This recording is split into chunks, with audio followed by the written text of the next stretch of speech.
Good to see you, everyone. My name is Robbie Howell, and it is time for another actual play, this time featuring two new faces. Not new to Enclave, not by any means, but new to actual plays at the very least.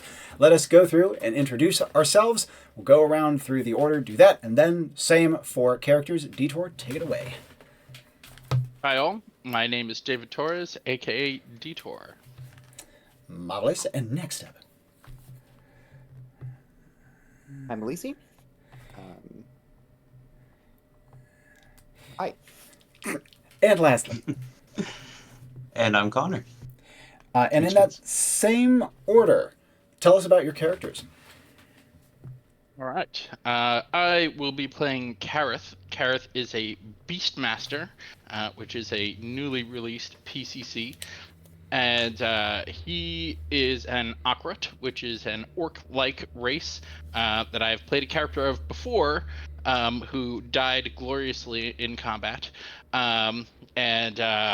This character, inspired by those feats, has sought to join the Enclave as well. Marvelous. And next up, Aliizi. I will be playing Eleanor Lane, who goes by Ellie, a vessel whose entity is kind of trying to take over her mind, who was recently saved by Kaeranis and Artis and has since become an active agent. Fantastic. And speaking of which, last up. And I'm going to be playing Kaeranis. He is a Thane that is styled as a medieval knight. He's about 6'2" in size, pretty stocky, rugged face, very scarred, and goes into battle pretty hand in hand with Vanix, his chestnut-colored courser. Yes, indeed. Now, since Ellie and Kaeranis have a little bit of history, is there anything we should know in that regard, or is it mostly just a, oh, hey, it's you saved my life sort of dynamic? Kaeranis has seen Ellie's mind, but Yeah. that's about the extent of it. Yeah, that's pretty intense. Excellent. And in that case, I say we dive straight into the mission statement. I'm going to be giving a couple of last-minute notes as I am doing so, because as per usual, I underprepared. But that's kind of how it goes, isn't it? You guys are being sent to rescue an Enclave agent from a mission that has gone intensely south.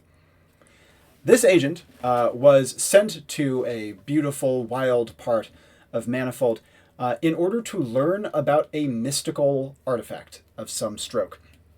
However, the last the Enclave heard from them was when they pinged out. They have no idea whether the mission was a success and the person is returning, or if the mission was a failure and they are not. Now, the Enclave is very good at inferring, and they have inferred that the mission was a failure. But they also believe the agent to still be alive. The Enclave badge has a way of letting you know these things. And as such, they believe the agent to be alive, but resisting ping out for whatever reason. They don't believe the mission is a success. As such, you are being sent in to rescue the agent and ping them out. Mission ends when you hit their badge. Now, the Enclave believes that you are likely to encounter some severe resistance. This artifact was a beautiful and ancient mural, sacred to a strange people called the Cavelte. I will actually put this in chat. Now, the Cavelte look like animals, but very essentially for Kareth are not. They will not be affected by Beastmaster abilities. They are hexapedal. And are what's a good word for this? They're like a transitional species between lizard and mammal. So they have scales, but they also have fur, for example. The Cavelte, in addition to being hexapedal, they can rear and are actually 100% sapient, with a fully functioning language, culture, society, and they regularly interact with many of their bipedal neighbors. But they do tend to keep them to themselves and don't have a particularly high level of technology. And very notably, have a very mysterious and unexplored belief system, and that is likely what this mural had to do with. And as such, the Enclave suspects that the Kvelte have taken this agent captive. It is known that the Kvelte are, while not by Beastmaster intent and purpose animals themselves, they do make heavy use of the other animals of their locale, which tend to be extremely dangerous in nature. Domesticated would be the wrong word. Tame is a better word for it. How exactly they do so is not entirely known. So in summary, you are being sent into the land of the Kvelte, to the location of this strange mural of theirs, to find and ping out the agent who seems to have failed their task there. Questions before we continue? What class was the agent? That's a fantastic question. This agent has been in the Enclave for quite a while. They are an architect, and their name is... I'll put it in the chat. Of course, I have to misspell it. Their name is Dolginus. And Dolginus is a rather high-level Enclave agent. He is level 8, and he has gone on many such kind of fact-finding discovery missions, mostly to do with his preferred subject of buildings and architecture and archaeology. Pretty much purely non-combat, didn't expect to see combat. Other questions? Time of day, weather. Time of day is going to be evening. Weather is beautiful, summer clear. And to answer the question in chat, Beastmasters cannot command sapient beings, nor are they limited to only mammals. They can command any animal who is not sapient. And this can be kind of a weird line in Enclave. So, as per usual, energy work is usually the deciding factor. I would fight to the bitter end to not let a Beastmaster actually use an ability on a human, for example.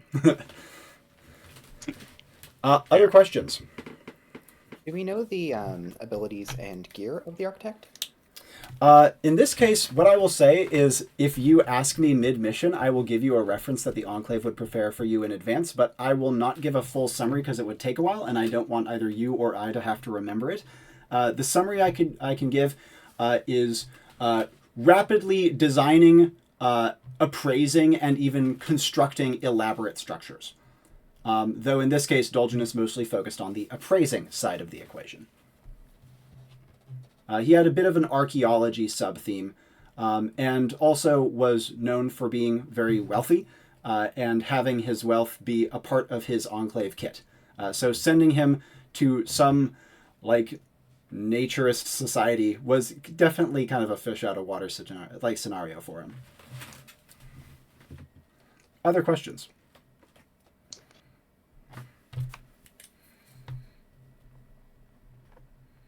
Excellent. In that case, let us move to assembly. Your characters brought together in Enclave HQ in one of its plush, perfectly outfitted assembly rooms. If you wouldn't mind, fire away with your character's physical description and first actions in the same order we began with, starting with Kareth. All right. So Kareth kind of lumbers in. Kareth is about 6 feet tall, gray-skinned, tusks jutting out of his lower jaw. He's kind of dressed like tribal style in leathers and furs. He is muscular but toned, and he's actually fairly young. He's about 19 years old. With him is a Zoloraptor. Zoloraptors are from his homeland, and they are a cross between a Zolo, which is a dog, I'll post a picture, and a Velociraptor. So they, like the Kvelte, he's also a bit of a transitional creature between dinosaur and mammal. Yeah. He's got a nice hunting bow with him and bullwhip at his hip as he smells the air as he walks in. Excellent.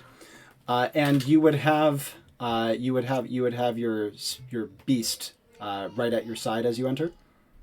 Yes. His name Beautiful. is Zach. Next up, Ellie. Physical description, first actions. Right. Ellie is a average height, like 5'6" woman of rather slender, short and dark hair, and she wears sort of just casual modern clothes. She enters the room, looks around, sort of nods at the Beastmaster, and sits down. Absolutely. Would she be nervous by the animals, or is this not an issue for her? No, she'd be more preoccupied by the mission statement, which is rather similar to the one where she was rescued after she killed a bunch of people and then passed out. Marvelous. Yeah. And lastly, Kaeranis. Physical description, first action. All right. So Kaeranis comes walking into the room, and yeah, about 6'1", 6'2", stocky build, scarred face. He is in full plate armor that is gold lined, pretty battle worn, and then he's got his mantle that is blue cape that's pretty torn up and has some gold embroidery around that. And coming in alongside him, kind of leading him in, is Phoenix, the chestnut courser. And on top of him is the beast, my sovereign lion. It's skinned down to a house cat, a orange tabby named Revenus. And Phoenix is going to go around and try to find any oats nearby to eat, and Kaeranis himself is going to come walking into the room upon seeing the other, true Beastmaster. Yep. He's going to go, "Hello, who do we have here? I'm Kaeranis." Kareth, a fine beast you have there. Why, thank you. Looks He's the well real trained. hero. Yeah, well, looks like inspecting its haunches. Looks like a good crew you've got here yourself. Ah, yes. Zach is a loyal and fierce beast. I'd love to see him in action. Speaking of loyal and fierce beasts, Shall. Kaeranis' cat you said on the saddle or elsewhere? I believe on the saddle. He's sitting on the saddle. Yeah, exactly. He would be loyally and fiercely curled up in a ball, sleeping. Yes. And Ellie, actions from you as your two companions with their various beasts enter the room. Ellie looks up, immediately sees Kaeranis, and just under her breath goes like, "Shit, well, that's some karma." Oh. Hello. And she kind of just shrinks into her chair and is like, "Okay, I'm gonna have to talk to that guy eventually, but not right now." And as she is going through this in her mind, follow-ups from Kareth. I think he would be most interested in the horse, just inspecting it. Examining. Yes, nice. Armor, it's got and everything. Phoenix would stand tall and proud, scarred and tough as per usual. What would Zach be doing so I can get sort of a gauge of his personality? Probably sniffing around, and Kareth would be paying it no mind because, he'll get into trouble. It's fine. Indeed. And Kaeranis, follow-ups from you after Ellie does not acknowledge your presence and Kareth is acknowledging the presence of your horse. He's just kind of a little confused and goes back to drinking the beer. Yep. And as he downs it in silence, Kareth, with horse fully inspected, it is a pretty substantial war beast. And again, just by its posture and its behavior, seems impeccably trained. Any other notes from Kareth from here? None. Probably, addressing Kaeranis. Oh, you ride it into battle then. Quite the warrior. Oh, yes. Yeah, he's very fast, too. I look forward to seeing you both in action. And as you Likewise. are saying this, the Enclave attendant, faceless, anonymous in the room, ready to answer questions, turns on a heel and exits. As the 1, 2, 3, 4 telepads spring to life. Two of the human-sized ones are a little bigger than usual to accommodate animals alongside. Final notes before we start the mission. We'll begin with Ellie here, given that she has been trying not to be noticed in her chair. Ellie stands up, does not make eye contact with anyone, and swings over to a telepad.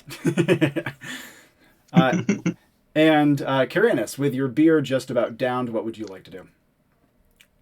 Oh yeah, he's just gonna finish the last of it. Go walk over to one of the larger telepads and signal to his boys there. And sitting on panics. As you do so, Kareth, final notes from you. Yep. He would just bark a small command to Zach to catch his attention. Zach. And he'll know that's his cue to hop onto a pad as I step onto a pad myself.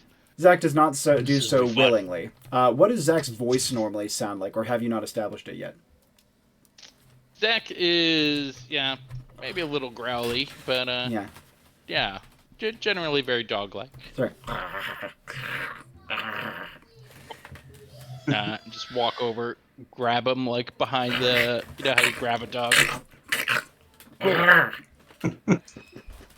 And as you wrangle Zach onto a telepad, you all feel your bodies start to dissociate. A tingling starting in your toes, working up your legs, hitting your stomach, and your guts churn, hitting your heart, and it flutters and you no longer feel its beat. And then hitting your eyes and your vision explodes into color and the world falls away. And as quickly as it arrives, the sensation vanishes, and you find yourselves amidst beautiful ancient trees, swaying in a distant wind. Above you are fluffy white clouds and a perfect summer temperature. The forest around you is not dense. In fact, it seems to be rather small. You seem to be at the peak of a hill, not a particularly big one, but big enough that there's certainly riding room between the trees. And while there aren't paths, there are what you might call deer trails, for want of a better word, term. Places through the undergrowth that animals clearly usually go. The trees, as mentioned, are old, visibly old, but are not enormous, and seem old in kind of the bent over and crooked way, though they still sprout leaves and seeds very plentifully. And while it is woods here, it's not developed at all, a lot of the undergrowth is regularly beaten down, especially in the area you're surrounding. And just in front of you, kind of in a big craggy boulder jutting out from the hill, you see an absolutely breathtaking sight. It is a mural made only from scratches, looks almost like the scratches of claws, but has such intricate, perfect detail as to be only possibly doable by, if not one master over the course of 20 or 30 years, then by 5 over the course of 5 years. The thing is almost 3 stories tall and as wide as a house. And it details, in, again, painstaking pattern, what looks like an enormous mesh of interconnected animals and plants. It's stylized, but not stylized in a crappy stick figure way, in if you've seen when cave paintings actually got really artistically good, but they were still painting on cave walls, it's that sort of stylized. You can tell what the animals are very clearly, and it doesn't look in any way cartoonish or childish. But as you port in, your eyes looking at this sight, the other thing you would immediately note is the distant sounds of roars, yips, howls, and chatters. The hill is alive with animal sounds. Before we go further, immediate actions. We will begin with Kaeranis. All right, taking in all the sights around, hearing the animal noises. Yeah, I think I'm just going to go over and inspect the mural a little bit closer.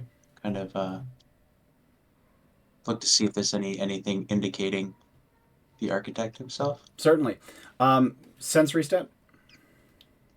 1+. Yep. Excellent. As you get closer... He's still on V1. 1+? Oh, actually, sorry. Baseline V-line. Baseline V1? V1. You got it. Yeah. No problem. Yeah. Well, as you get closer, not only do you get to pick out more of the detail that I don't know how much Kaeranis himself would necessarily like or appreciate, but he might, if you determine he does. But as you are taking your steps closer, you would notice two things that are a little unusual. One, the thing is rather overgrown with moss and lichen. Not to the point where you can't see it, but to the point where it's clearly not cleaned. Except for one patch at about your eye level, maybe a little lower. It's a patch about the size of, I don't know how to describe it, like a car steering wheel that is perfectly clean of lichen and moss. Before we go further with that, Kareth, immediate actions. I think Kareth would take a nice deep breath. Ah, I like this place. The hunt is on, friend. For the hunt. Do I smell anything on the air? Sensory stat? 1. Nice. And as you take a sniff to the air, two things of note. One, the air here smells heavily of forest. You know what I mean? That combination of dying wood and lichen and undergrowth. But so too, you catch many whiffs on the air of urine. Probably from a couple of different types of animals. It would be something that I believe, if I'm understanding Kareth's background correctly, he would be, like, inclined to pick up on. Yeah, definitely. Yeah, bit of a tracker. That's the goal. I'm going to be pushing him in. Certainly, yeah. And as you do so, immediate follow-ups you'd like to take. Zach is while you're doing so, simultaneously stalking around the beaten undergrowth area right around the mural, and is also sniffing and poking at things on the ground. Nice. Do I see any creatures? I'm assuming no. No, though, well, that's not entirely true. You have 1+ to sensory. And as such, you would see smaller animals scuttling in the trees, like small arboreal lizards, even something that looks kind of like a monkey of some kind.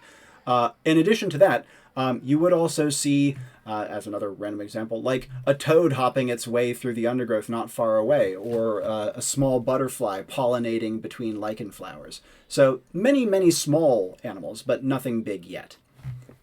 Follow-ups before we jump over to Ellie.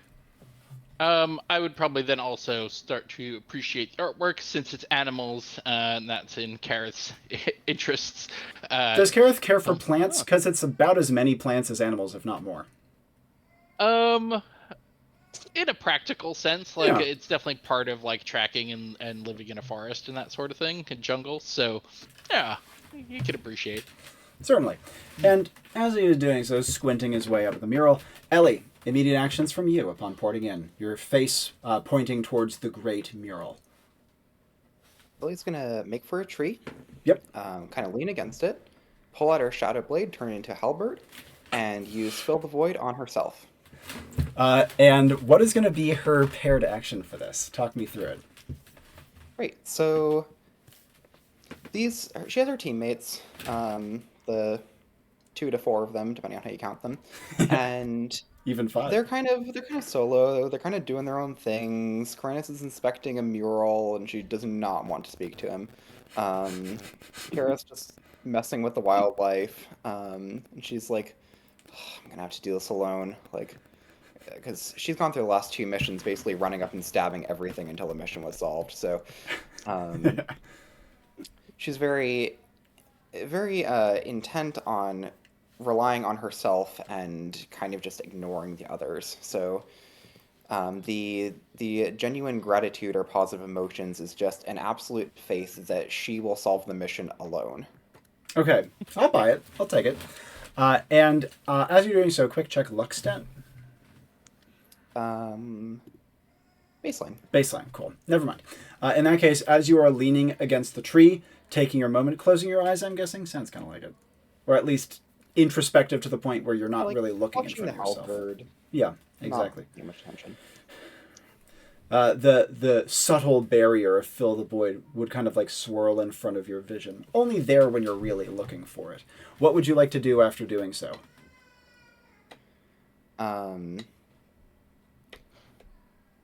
Start to just look around through the trees and towards the source of the noises. Yep, absolutely. And as you look over your shoulder through the trees, spirit stat?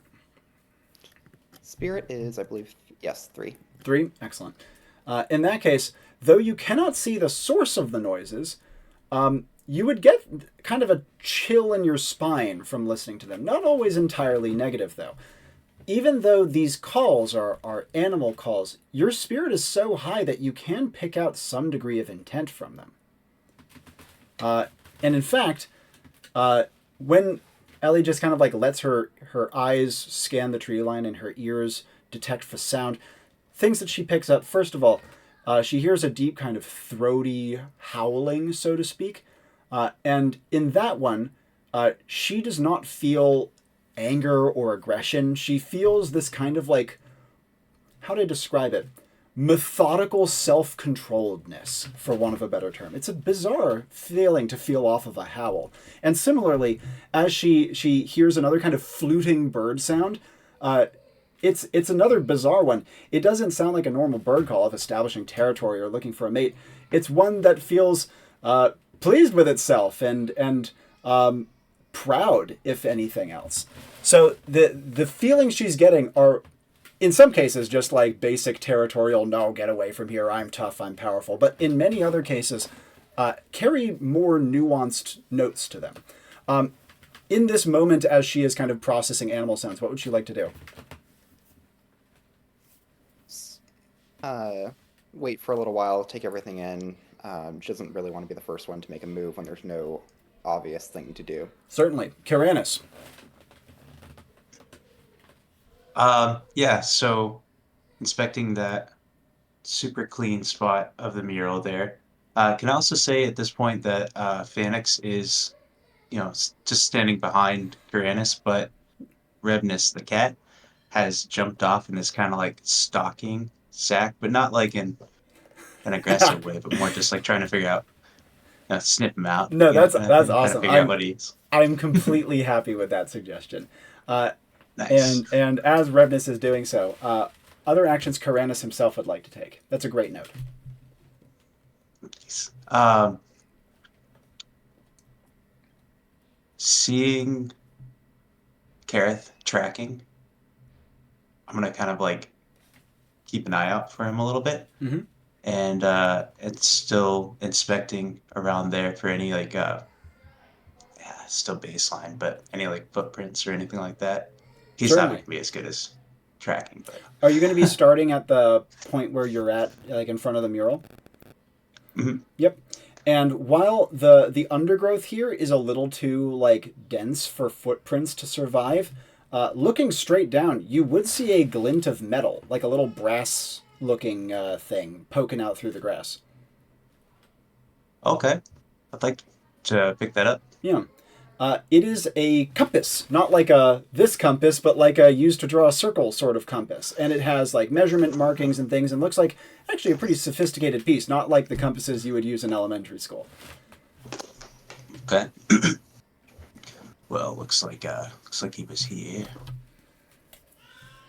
Does it look like it's covered in the stone, like he used that to draw? And the compass itself isn't, but looking back at the circle, it has a little point right at the center where the compass pin stuck into the wall. Okay. Yeah.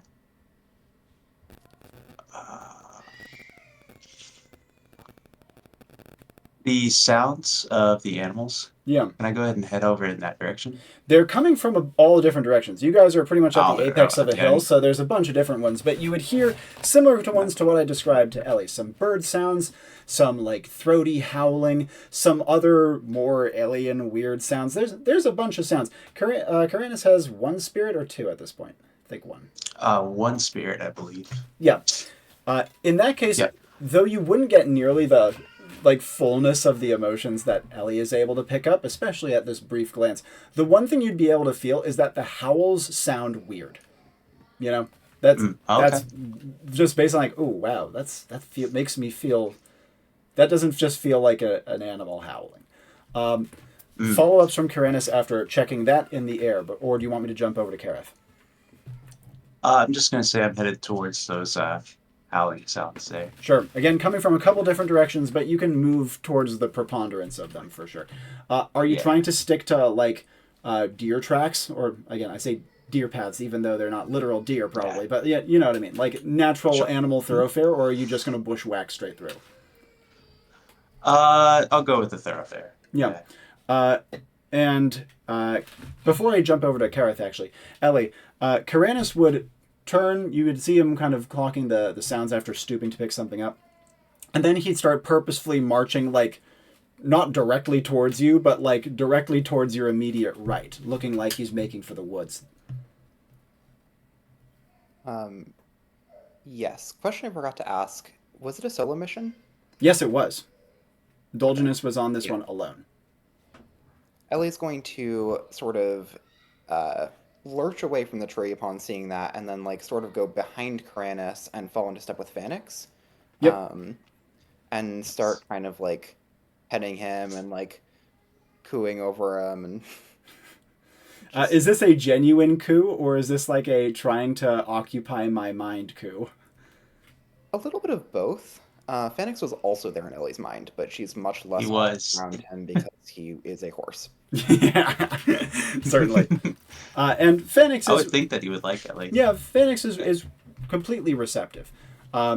He feels level and like proud, but not in an annoying way. And as you are like moving along, Phaenix would be a bit of a rock as you're making your way between the trees into the woods surrounding the mural clearing. Kareth, before these two get too far away, of course, any other actions you'd like to take, your little tracking spree is taking you in kind of a different direction, but not so much that you can't talk to them at this current juncture and can't easily catch them up if you want to. What would you like to do? Well, Kaeranis said he was going toward the sounds of beasts, and Kareth would be interested in hunting, but more importantly than that, Akrit hunt in groups, and so he would not let him go alone. Yep, absolutely. So as Kaeranis is moving towards the edge of the clearing, what would Kareth do? So yeah, just start following along once he hears that. Jack. And start heading out, unsling his bow, knock an arrow, and just keep it like loose on the string as I follow up behind. Yep, absolutely. And with Kaeranis and Ellie having not exchanged a word as they make their way silently into the woods, Kareth brings up the rear just behind them. Kaeranis, any responses to you or things you'd like to do with either of your allies, or are you just pushing in towards the trees? And if so, what would you like to do? Yeah, so I can see them both following behind me and say to Ellie, yes, Phaenix, he's the best. He really is the true hero. Just kind of like making some idle conversation, and then kind of still keeping an eye out for Kareth, trying to like judge his face and see if he's noticing anything that I'm not noticing. Kareth would easily catch you up, given that you and Ellie are not moving at a particularly swift speed. Kareth, what might Kaeranis with his +1 spirit notice about you? I think just that I am like wary, looking around, listening to the sounds, but also clearly enjoying myself. Yeah. That would make complete sense. But as you guys are moving through the trees, you would notice two things. One, the slope of the hill starts to drop pretty much immediately once you leave the mural area. It's far from sheer. You can easily pick your way down, but it does start to get rocky and just a little bit treacherous, enough so that you have to like watch where you're stepping and sometimes hop down a small ledge or something. Phaenix in particular needs to move a bit slowly. More notably, however, through the trees up ahead, you would see what looks like a termite mound. You know those like massive African termite mounds that are taller than a person and look like little hotels? Imagine one of those, but it's like the size of the trees. Huge and like beautiful in a made by termites sort of way. Though in this case, it's so smooth and perfect that it kind of doesn't even look like it was made by termites. As this looms into view for Kaeranis, Kareth with his sensory would catch it at about the same time, and Ellie not long thereafter. Kaeranis, any actions you would like to take as this comes into your sight, in terms of approaching it or something? Do you need a moment to answer a call? Yeah, sorry about that. No problem. In that case, I can start with Kareth. Any actions you would like to take upon noticing this termite mound thing looming out of the gloom? Probably want to get a look at any orifices it might have and see if there's any creepy crawlies coming out and how big they are. Yeah, getting close to it. I mean, no. Try to squint and look at it. Certainly. Yeah, so like cutting a wide berth around it, just kind of like squinting over. Totally. Zach kind of scurries up a little bit towards it and then kind of shies away. And then decides to like compromise by scratching in the like dirt not terribly far from its base where some of like the cement still lingers. The orifices are big enough for an arm to fit. However, you see not a single sign of life, besides like a rogue beetle crawling out of one and an enterprising spider starting to make a web in another. Follow-ups from Kareth. How close are my companions? Still pretty close? Yeah, you guys are quite huddled together. Yeah. Looks like it might be abandoned, but I wouldn't mess with it. And Kaeranis, actions you would like to take as you come into view of the strange termite mound thing. As I just mentioned to Kareth, the orifices where termites presumably would come out are each like the size of a human fist. You could reach your arm in. Though for you, you'd probably need to take off your armor. You hear Kareth has been examining it and kind of like getting angles on either side without getting too close. And he conveys the message that he just said aloud. What would you like to do yourself from here? Okay, I'm looking for more sounds at this point. Trying to hear out if I can hear anything moving from any of those orifices. I'm going to try to get a little bit... Absolutely. Getting a little bit closer. Certainly. As Kaeranis starts inching a little closer to it, Ellie, actions you would like to take. So that you get close to a question they asked Kareth made me nervous, but Ellie didn't hear that. So she's going to turn her Shadow Blade into like a bow staff. Yeah. Get like pretty near to it and just kind of jam the bow staff down one of the holes, like monkey putting stick into termite mound to eat the termites out of it kind of dealio. Certainly. To see if anything happens. Yep. Kareth, actions you would like to take as your companions are going to investigate? Probably like watch and shout, didn't I just say? And just seeing the like staff get jammed in, and get ready to fire. Ellie's not a good listener. Though Kareth's instincts are excellent, in this case they are incorrect. Not a single thing swarms out of the termite mound. Kaeranis gets his ear right up to it, hears nothing, sees nothing. Ellie jabs around inside. You don't feel anything besides like the inner wall or like of whatever tunnel you're jabbing down. And it does well and truly seem to be completely abandoned, except for a couple of local bugs.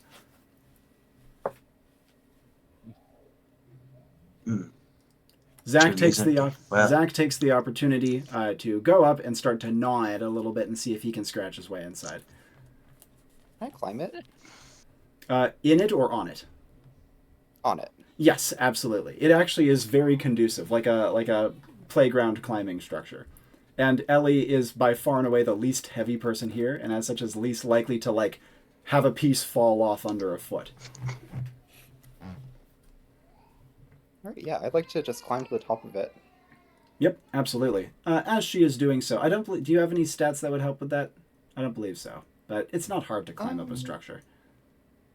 I got one. I'll say Phoenix gives a little bit of a stepping stool for you. Oh, nice. Yeah, that would totally make sense. You said one skill?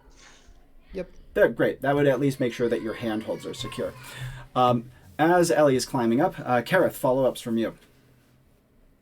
Yeah, so seeing like it does in fact seem to be abandoned, release the tension on the bow and just like, all right, if they're inspecting that, I'm just going to be on the lookout. So I'm going to walk like around the mound, kind of doing a bit of a patrol of the area sort of thing. You still hear the distant howls. They have different qualities and natures to them. Some carry yips or clicks or trills.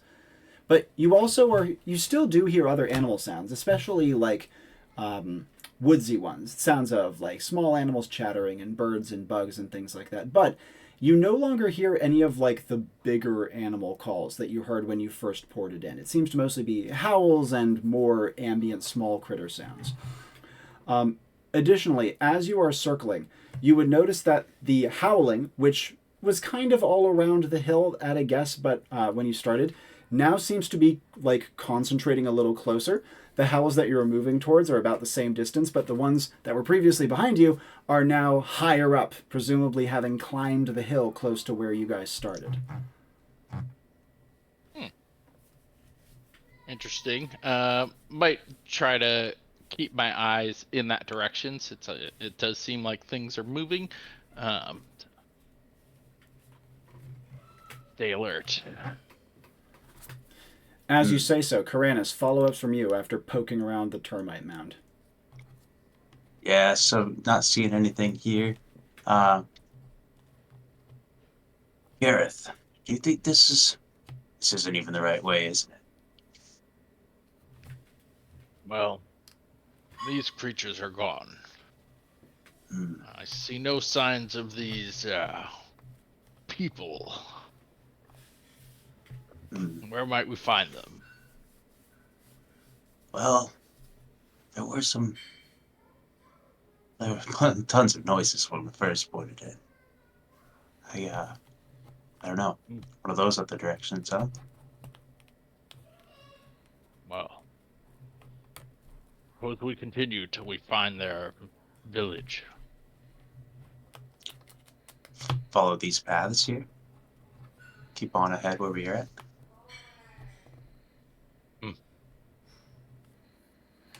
As you two are talking, Ellie has made her way to the top of the termite mound. Again, not a hard climb by any means.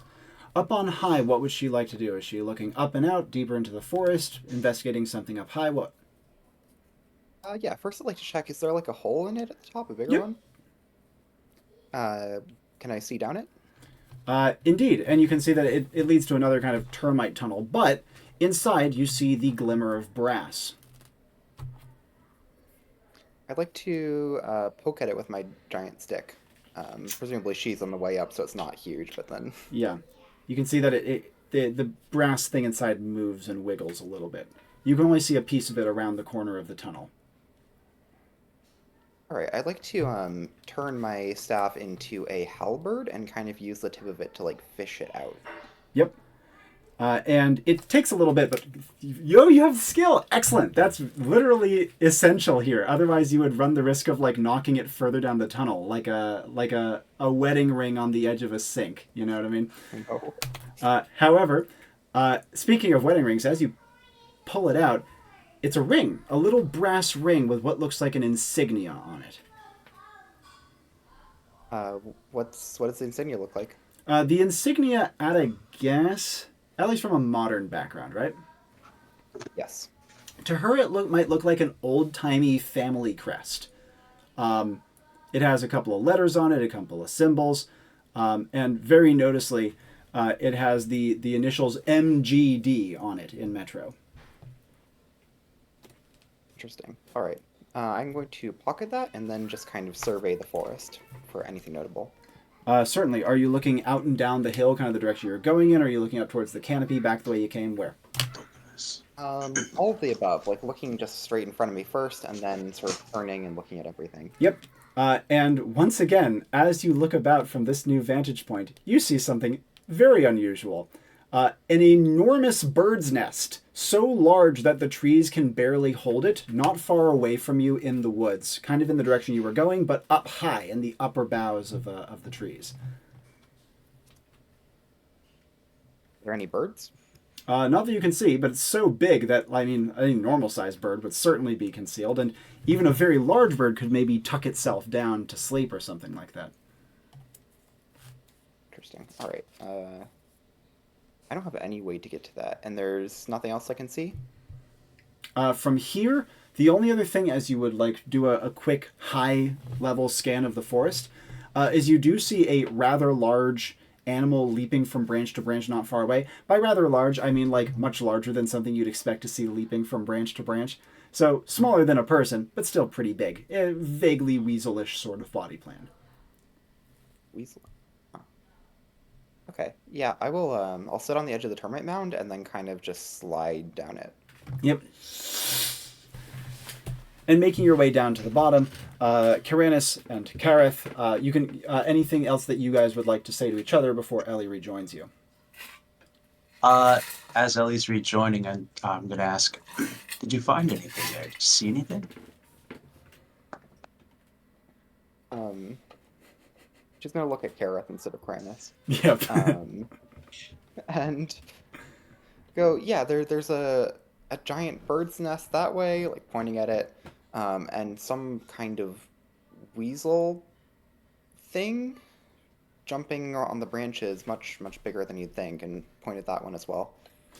The weasel thing is out of sight, but now that Kaeranis and Kareth are pointed towards the nest, it's obvious. It's like one of those things where just like looking up would have given it to you almost immediately. Oh, I see it now. Wonder if that's what emptied the nest. The mound is what I would have said. Nest. Yeah. Birds I'd eat like bugs. to. Makes sense. Well, that seems like a good direction to head. Shall we? And then I remember to have the ring. I'm gonna pull it out of my pocket and show it to them. Yep. And Kaeranis would immediately, not from like a sensory perspective, but from a spirit perspective, recognize that it was absolutely part of like a matching set with the compass. Yeah. I'll pull out the compass and be like, oh, perfect. I found this as well at the mural. Where does it point anywhere or just north? Oh no, it's one of those Drawing compasses. yeah. So it looks kind of like a letter A with a pin at one end and like a little pen at the other, and you can use it to make a perfect circle. I guess you would have shown it to me. Okay. Yep. So, yeah, just kind of go, and like hold the ring up to it.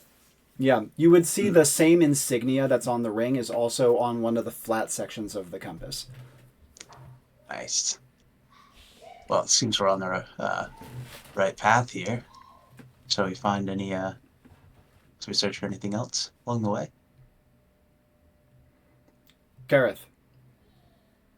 I think we shall. Looks like it belongs to our quarry. Perfect. As Kareth is saying this, any follow-up actions from him as these two are trading notes? With Ellie not making eye contact.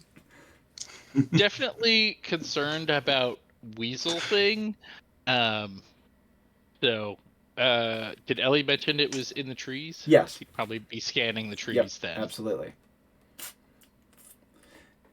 And as you And are... Zach would probably be on alert too, seeing me kind of very like... Yeah, exactly. I was about to say something to that exact nature. As Kareth is scanning the trees, does he have any other immediate proactive actions, or is he going to mostly be on this kind of guard duty sort of stance? Yeah, I think guard duty for the moment. He would probably assume that the others would also be equally on alert. Kind of thinking of them as like an Akret hunting group, but they are not. And so as he looks around, like scowling up towards the trees, follow-ups from Kaeranis and then Ellie. Kaeranis is going to start off in the direction of that big nest. Yep, it's quite close to the termite mound, honestly. You only have to go a short distance, and then you're pretty much directly underneath it. It is huge. It is like enough, it's big enough that you maybe could like park a car in it and it would not fall out of the tree. I mean, the trees would probably snap before the nest did. Does it look like there's anything going up to it, like a ladder or like a big rope? Nope. No. Way up high. Well, what? You don't climb trees?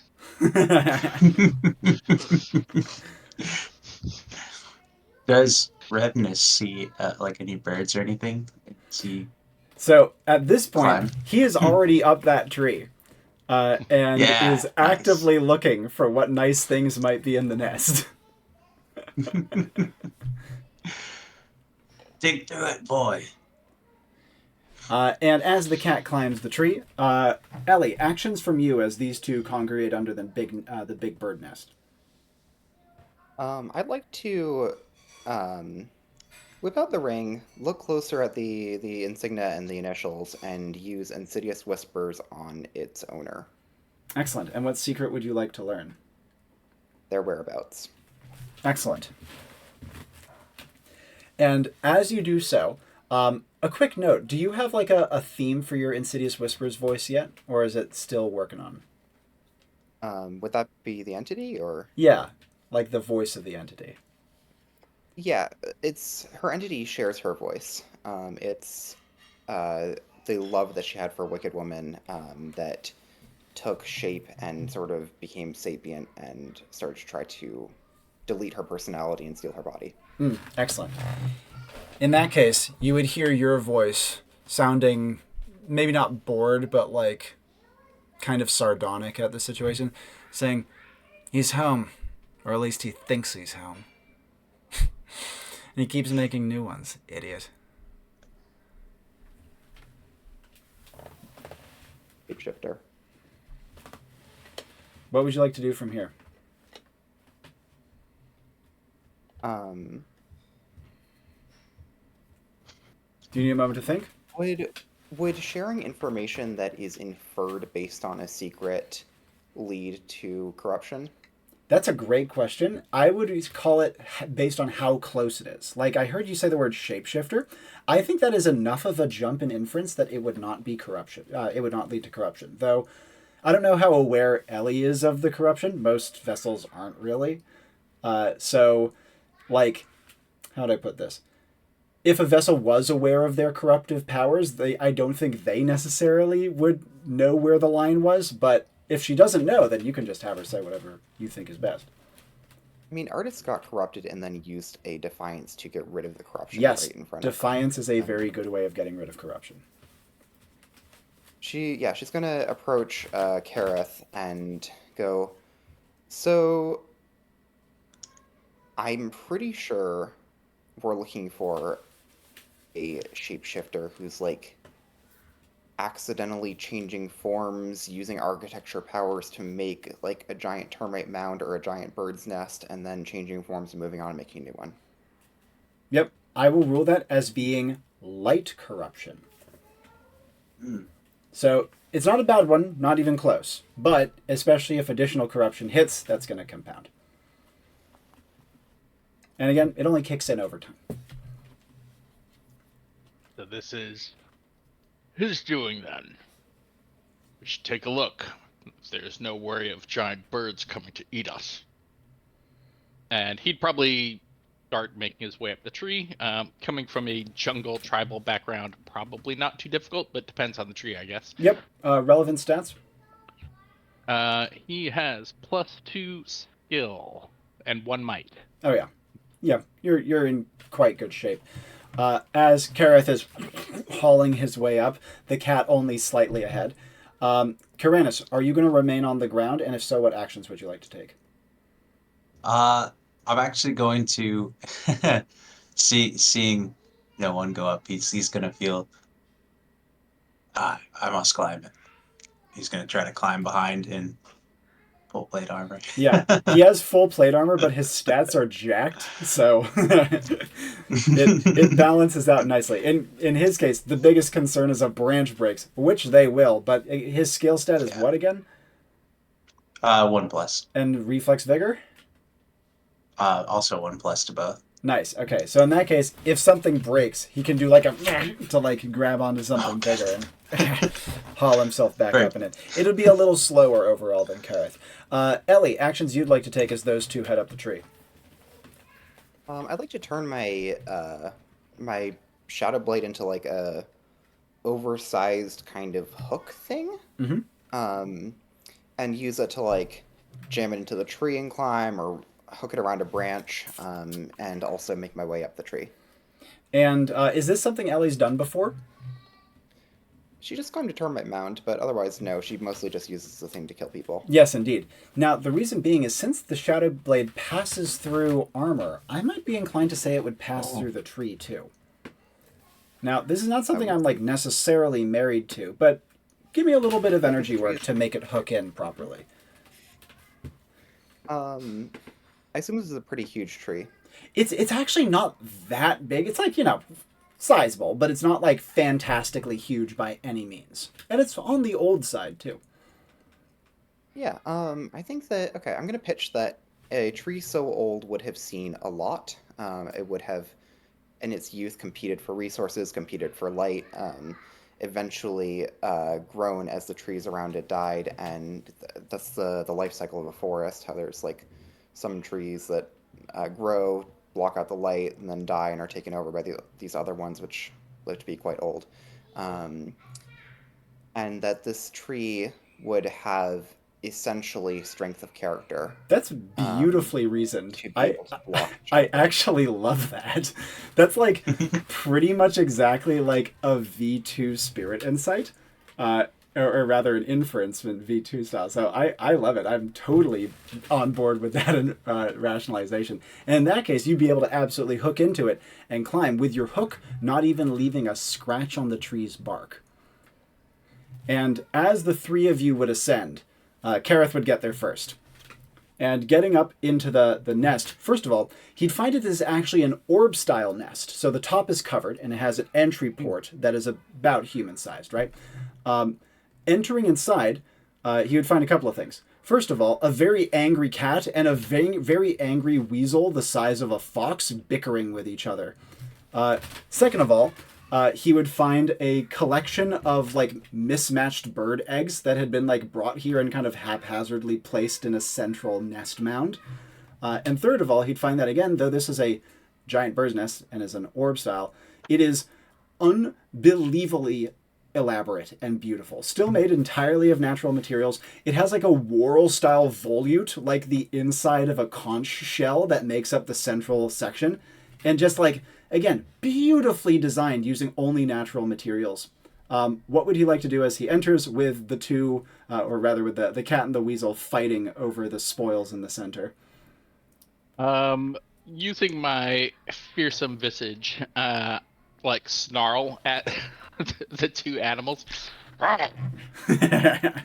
What does your visage look like, by the way? Oh, good question. Dang, I wish I had. My father used to carve masks and stuff That's and collect so stuff like that. cool. And so That's it's like a awesome. long wooden thing, multiple eyes in it, and like demonic sort of teeth carved. Yeah. And it's like Nice. kind of like long, Yeah, like totally, this. totally. The tall head sort of style. And as you Yeah. snarl, you can see that both animals turn towards you and kind of like huddle towards the edge of the orb, their eyes darting. What were they fighting over? They were fighting over Anything? eggs, or rather, fighting over eggs and also one or two tiny baby birds that very recently hatched. Pick up the birds gently and just kind of poke around. I'd say Kareth is not super intelligent, but he is a tracker and he does know that we've been finding things that have maybe been left behind. So he's going to be expecting to maybe find something Oh, else yeah. up here. And he finds quite a lot up here, actually. I should note the birds, blind, floppy, useless, little teeny, like hatchlings, not even an hour old, it looks like. They are dramatically different in size and coloration and are clearly different species. In fact, judging by the collection of eggs, there's like 20 different species here. Collecting eggs. Let's see. Trying to be a mother or something. I'm going to put the birds down on a shelf somewhere. The two animals are still intimidated, but are kind of slinking around the edge of the room to either find a way out or find a new angle to get at their prize. This is at the point at which Kaeranis enters, with Ellie not far behind. Kaeranis would see a very intimidated looking house cat kind of sheepishly making its way towards the exit, as well as Ellie described, a large weasel-looking creature. Again, a bit bigger than a fox, and with clearly an arboreal-style body plan. Think of it like a big mink, right? You would also see the gorgeous interior of the great nest, as well as the collection of mismatched eggs, two baby birds up on a little shelf to the side, and Kareth scouring through the straw and grass bits that have been used to create it. Gotcha. I'm gonna focus in on the weasel there, Yep. and with the plus the spirit, can I tell if it's like if this is a natural creature to the area or if this is like something magical? Yep, absolutely. And as you kind of like look in, all that you feel off of it is like cornered, like animalistic fear. You know what I mean? It's ready to fight or flight. It's feeling extremely trapped. You're standing in the only exit, and Kareth is scaly.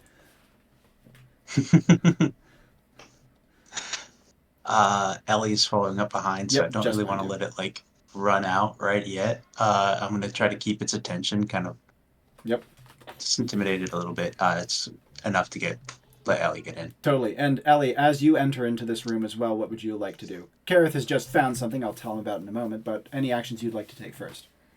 With my spirit, can I detect any connection between the weasel and the eggs/baby birds, or is it just kind of a, I'm gonna eat those things? Well, in terms of what it's feeling right now, all you get is fight or flight. Holy shit, I'm cornered, help, help, help, help, help. Right? Um, Yep. you the fight over the eggs is like so far in its little past that it's not really something you can detect at the moment. And how are the baby birds feeling? The baby birds are feeling hungry, and that's about it. They're baby birds. But they don't have any more sophisticated, strange, humanish emotion to them. Got it. And Kareth, you found quite a bit here. You find a weird strip of leather. You find a bunch of little brass things. You find a steel tool that looks kind of like a knife, and another one that looks kind of like a very small spear, like teeny little spear you'd hold just with one hand and would barely poke out between your fingers.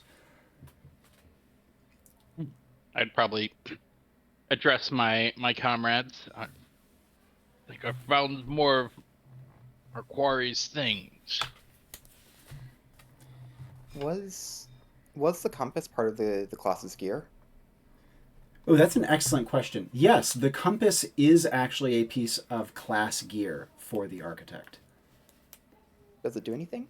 Yes, it allows them to take precise measurements on an object just by interacting with it once with the compass, no matter what part of the structure they interact with.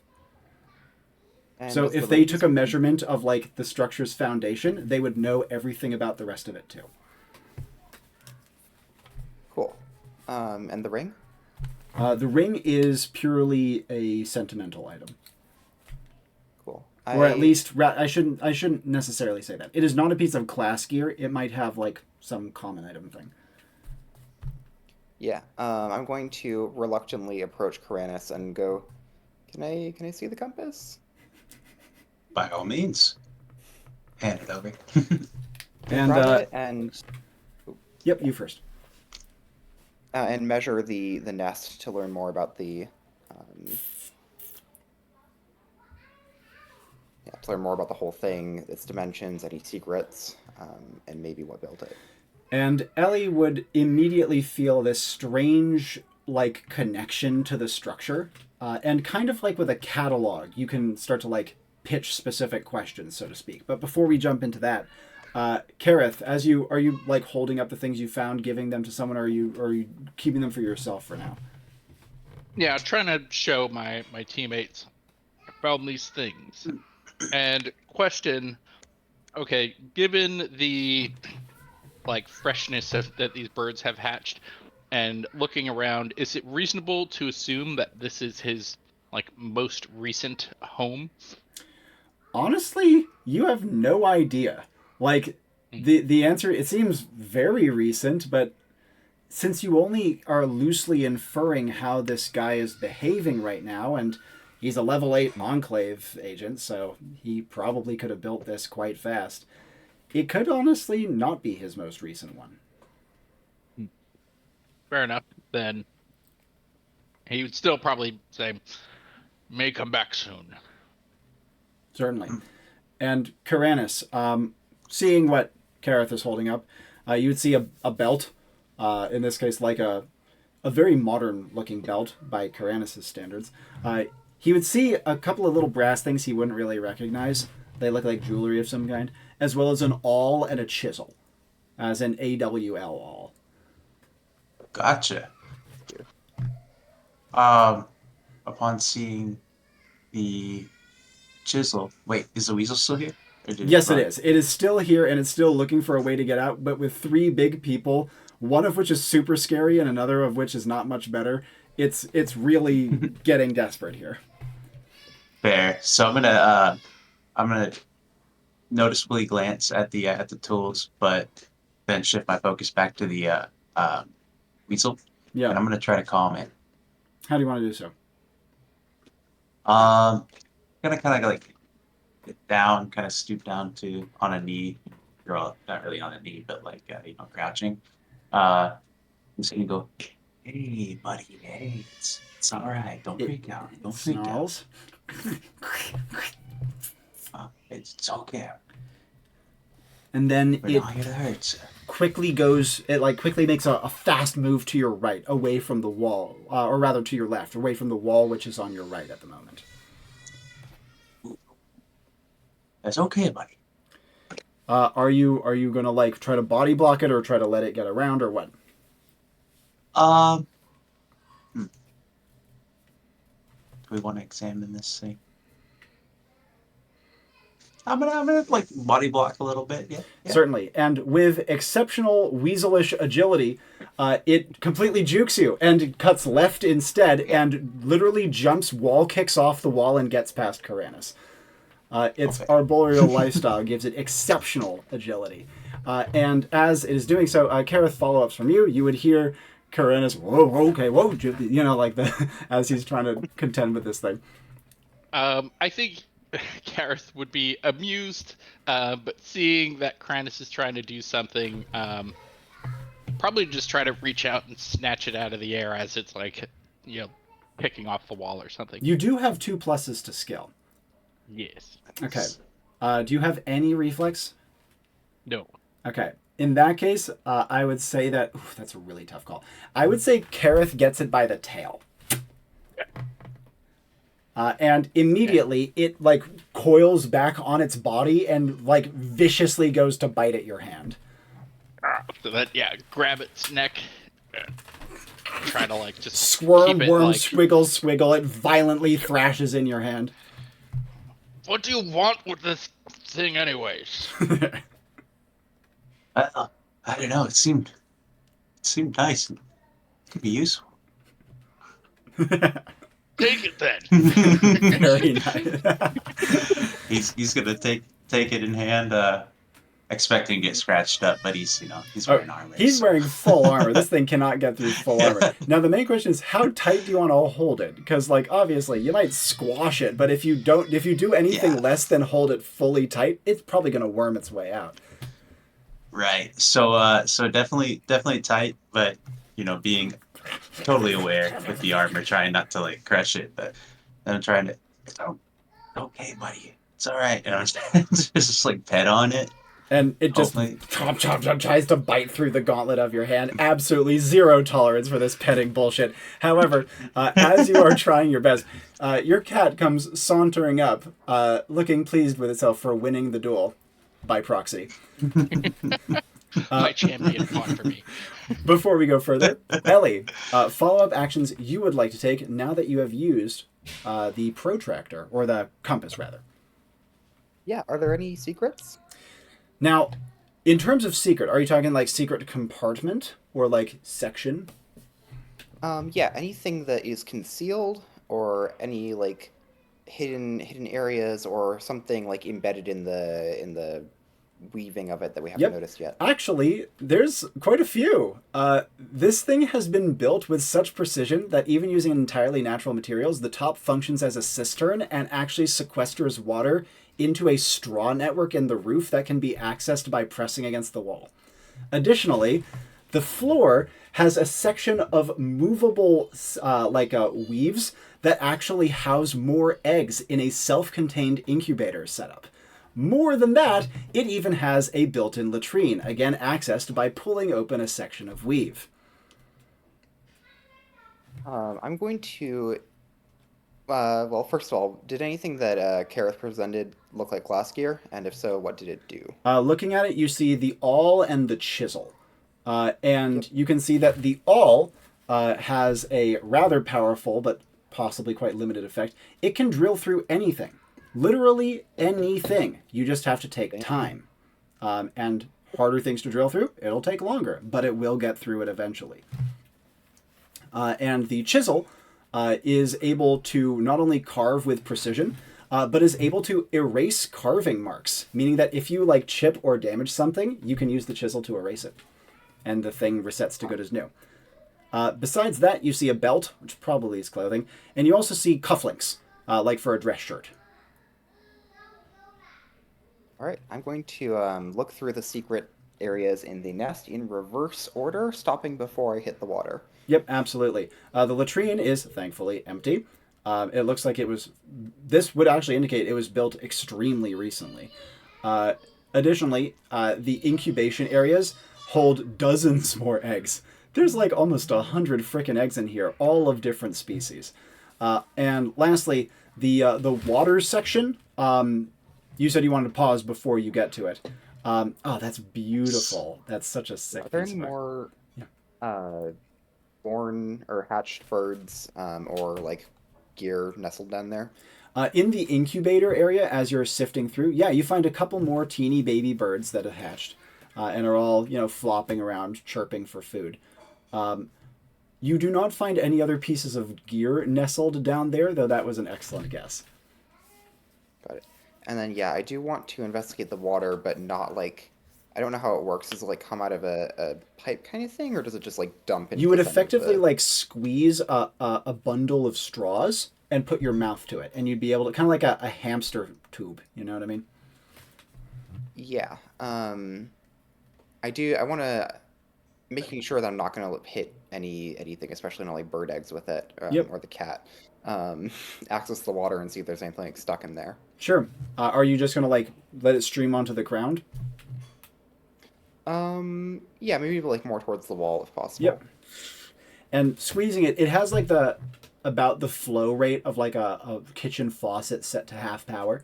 So it's not nearly enough to do damage, fortunately. But after running the hose for a little bit, nothing weird pops out. Right. And then I want to go over to Kareth and request the awl and chisel. Certainly. Kareth, at this point, after forking over the weasel, what would you like to do before Ellie approaches you? You have another moment or two, given that she's doing a full sweep of the premises. Yeah, seeing someone else is like exploring the area. Probably make my way back to the entrance and just kind of keeping lookout and making sure Zach isn't getting up to too much trouble down at the base of the tree. Certainly. Looking down to the base of the tree, you see that Zach is getting into trouble. Oh no. He is currently snapping at Phanix's haunches. Looks playful, but Phanix is definitely getting ready to kick him in the face. However, besides that, as you kind of peer down towards the ground level, you would see faintly through the canopy a few flits of movement. Not directly below, little ways out. Probably just kind of growl this out to my teammates. Something out there. Oh. Shall we? How do I get back down? Yeah. Rather than requesting the class gear, I'd actually like to measure an egg and try to figure out what made it. Oh, one moment. Excuse me. Oh. I have a child at the door. Kiddos. Yep. Cool. Would you like to come and say goodnight to everyone? Sounds like Wayland is having a very hard time. Is he having a hard time? Baby has not been good so far. That's unfortunate. Yeah. Good night. Good night. Kiddo? Good night. Here. All right, Scarlett. Go on. You gotta go do what Mama asked, okay? Please be good to Mama, and next time make sure to do what she asks when she has to close the addition door. Do you understand? Thank you. Good night. Okay. Pardon me. Oh, you're fine. After Kareth growls this out. Any immediate follow-ups from him before we check in with the other two? Probably unsling my bow again, re-knock an arrow, and just be ready. And actually probably shout something out at Zach. Stop it. I do have some awkward words, but I don't have one for like stay yet, so I'll think of something. Yep. And Zach gives a from down below, clearly having fun.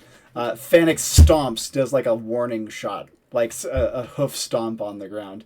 And Zach dodges away. With one spirit, does this seem imminent that he's about to get blasted in the face? Because I will go down there if I have to. Phoenix is not far off of blasting him in the face with a hoof. Alright. Going down. And fling my bow, put the arrow pack, and start climbing down. And as Kareth is going down, Kaeranis, with absolutely shitting itself weasel in your arms, what would you like to do? Upon hearing that he said there's something out there, I'm going to be just distracted enough to where the weasel's going to break free. And it sprints over to the entrance. And then I'm going to go back to the entrance and try to look out. It goes leaping off through the trees. Yeah. And I'm going to try to look out and see what I see as far as activity. And probably, can I hear Phoenix stomping? You do hear a couple of stomps and like chuffs from Phoenix. Now, you don't see anything. You don't have the eyes to be able to pick that out through the canopy. But what you do notice is what you hear, which is nothing. You don't hear howling anymore. Quiet. Unsettling. Down to Phoenix, I'm going to say, hey, Aliizi, boy. It's all right. And Phoenix suddenly gives a massive, angry whinny and actually does a mock charge from the base of the tree. You know it's a mock charge because he, like, you know him well, and he'll, like, tear forward and then, like, come to a skidding halt. And you can hear him do so as he charges away from the base of the tree. Gotcha. Yeah, I'm coming down. I'm going to climb down. Yep. You're holding a weasel? No, he let go of the weasel. No, the weasel's gone. Weasel's ran away. Alright, just for a second. No problem. And It bolted. Speaking of which, Ellie, what would you like to do as you hear from Kareth that there's stuff going on out there? What do you want to do in the nest? I'm still busy. I'm gonna measure an egg. The measurement thing only works on structures, and I guess you could argue an egg is a structure. That's pretty much a structure that a bird made, yeah. It's a house for the baby chicken. That's The such bird a... created it. Okay, do you have energy work for me? If you need time to think about it, that's fine, especially if you have other actions you want to take first. Well, I don't actually have this. It's not a real glass gear. Exactly, yeah, that's why I'm like, I don't know if I can do that. But you can try. Yeah, I mean, whatever bird made it, they took calcium, they shaped it into an egg shape, filled it up with a yolk and whites, and made presumably a bird. I'm assuming it's a fertilized egg. Yeah. And this bird lovingly produced it, and then laid it. Probably would have cultivated it for some amount of time before it was taken, and has put a lot of work into making this, like, building this egg, making it real. Which is just how we build houses. Like, you make it, you fill it up, you take care of it. It's pretty much the same thing. Yeah. It's a structure made by a being. Is this... So I'm guessing this is kind of something passing through Ellie's mind as she's hefting this thing. What will she physically do to complement this energy work? Whether it be saying something or doing something, because she could just take the compass and try to measure it. But also, another thing, for a compass of this nature to work, it has like a little pin, and you want to like stick the pin in and then trace around or like take a measurement from there. So how are you going to do this without breaking the egg? Unless that is something you don't mind. I would lay the egg on its side. Yeah. Kind of place the tip of it, like, in between the point of the egg and the ground, and Yeah. then kind of run it over the egg. Okay, I see. And what information are you trying to get from the compass to do this? What made it, how old it is, and if possible, how it got here. Certainly. This was made by a species of wild fowl, like a ground-dwelling bird, not terribly different from a ruffed grouse, but a bit bigger. This egg is a month or two old at this point, and is very close to hatching. And it was recently nest robbed. Okay, yeah, I figured most of them were. I'd like to measure a few more and see what this, like, if there's any commonalities between the species. Certainly. And as you are measuring, there is a commonality you find. They are all ground-dwelling species. Fascinating. Okay. And can I figure out where they came from, like in which direction? Not exactly what direction, but you would be able to pick out that they are all local.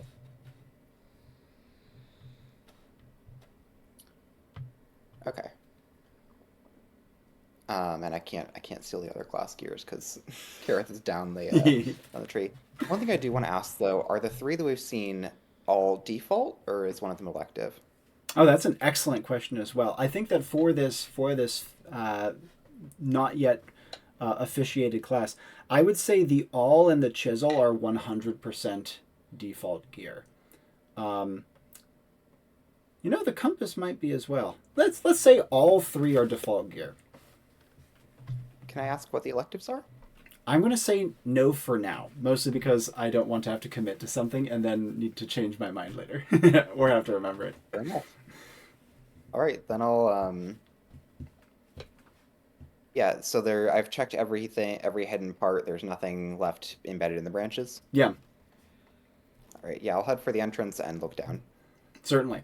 Now, while Ellie has been measuring eggs, which is a great line, Kareth, as you are getting towards like midway down the tree, so maybe almost 20 feet off the ground, you would hear a sudden angry whinny from the great warhorse and then him charge and then come to a skidding halt. As he does so, you would hear a throaty sound not terribly far away from Phoenix, sound kind of like a growl, but with a bubbly quality to it.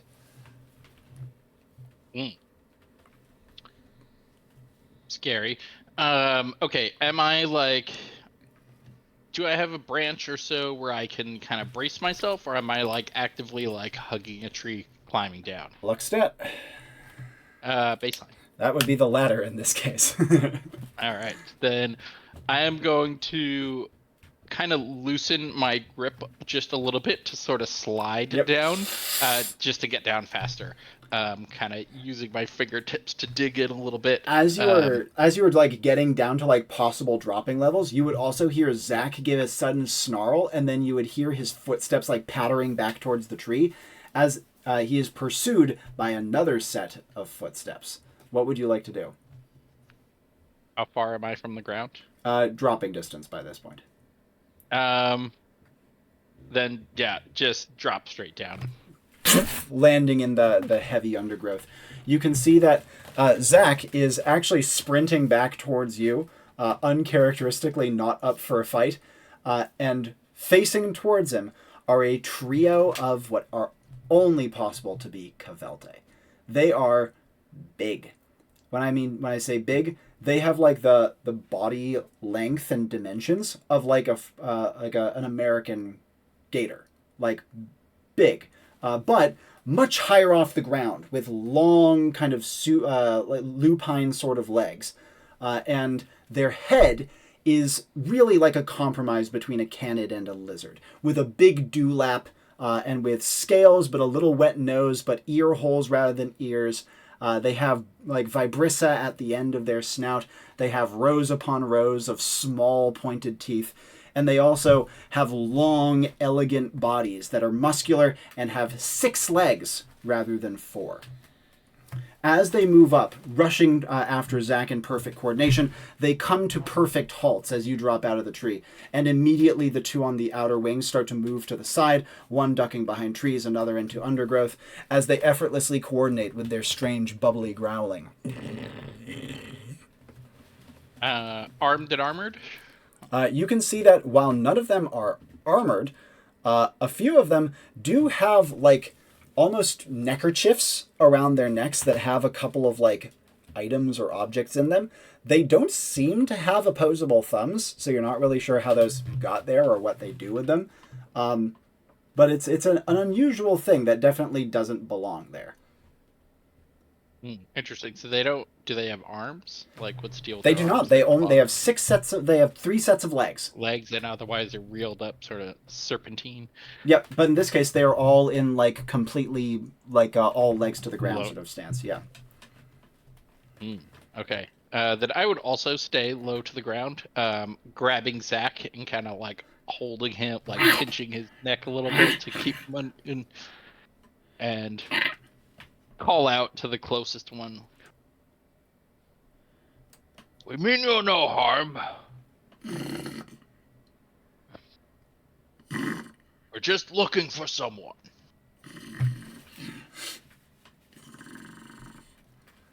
And as you do so, the Cavelde gives a, like, how do I describe this? It's a howl, but it doesn't sound anything like or it only sounds loosely like a wolf. It's like a sort of noise rather than a sort of noise. And you can see that as it howls, its dewlap kind of bulges slightly, like a frog's throat pouch. This would be the point at which Kaeranis would reach the bottom of the tree. Perfect. So they look quite aggressive. They look like they're about to attack. Or if nothing else, they're sniffing this out. They're holding position, though these ones came in a trio. 2 of them have slunk into the undergrowth, and their coloration is actually almost mossy green, but like mottled with other shades and tones, and their camouflage is fantastic. They blend in really, really well to the surroundings. In fact, as Kareth is like has Kaeranis drop down behind him, he knows he can pretty much tell by the lack of sound and the way these things are moving and coordinating that there's probably way more than 3 nearby. Phoenix is backing up towards the tree, clearly having charged one in a different direction and clearly nervous. Okay. I would like to start by looking at him and also trying that again. Like Kareth just did say, no, really, we mean you no harm. You don't have to do this. And as you do so, the Cavelde, kind of lowering towards you, would, with one of its big kind of wide paws, again, would be midway between a paw and like a toe pad, would clear away growth on the ground. And you would see that in addition to it has 3 toes, which are all like somewhere between, again, a paw and a toe pad, but it has a 4th at the back, which you can see flexes slightly. And it uses that and scratches in the ground, actually letters, metro letters.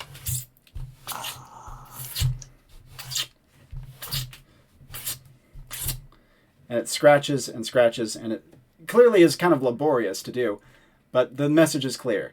Get out. Aha. Okay. Just let me in business. All right. Kaeranis is going to read that and go, well, I see we're not coming to an understanding here. And I'm going to go into starting up a Gareth thinks. I'm going to pull... Actually, no. I'm just going to go with my Earth Shapers here and just start smacking against my armor. Also just shouting out. All right, let's settle down here. making a whole bunch of noise. Yep, Fanic stomps the ground and whinnies again. Kareth, actions you would like to take. You feel the subtle pull of the Garethings. And yeah, as I mentioned, Okrut hunt in packs, and so he would absolutely join in with his own like hooting along with it. And as you do so, the Cavelde starts to pull backwards, clearly unnerved and alarmed to some degree. You can see that it like flares its teeth by retracting its gums, and you can also see that it has spines down its back, which flare up as it pulls backwards, kind of like an iguana, you know. But as it does so, you can see it scratches again in the dirt, and it carves out yet another laborious short message. Last chance. It misspells chance. In what way is it misspelled? In English, it would have spelled it CANS.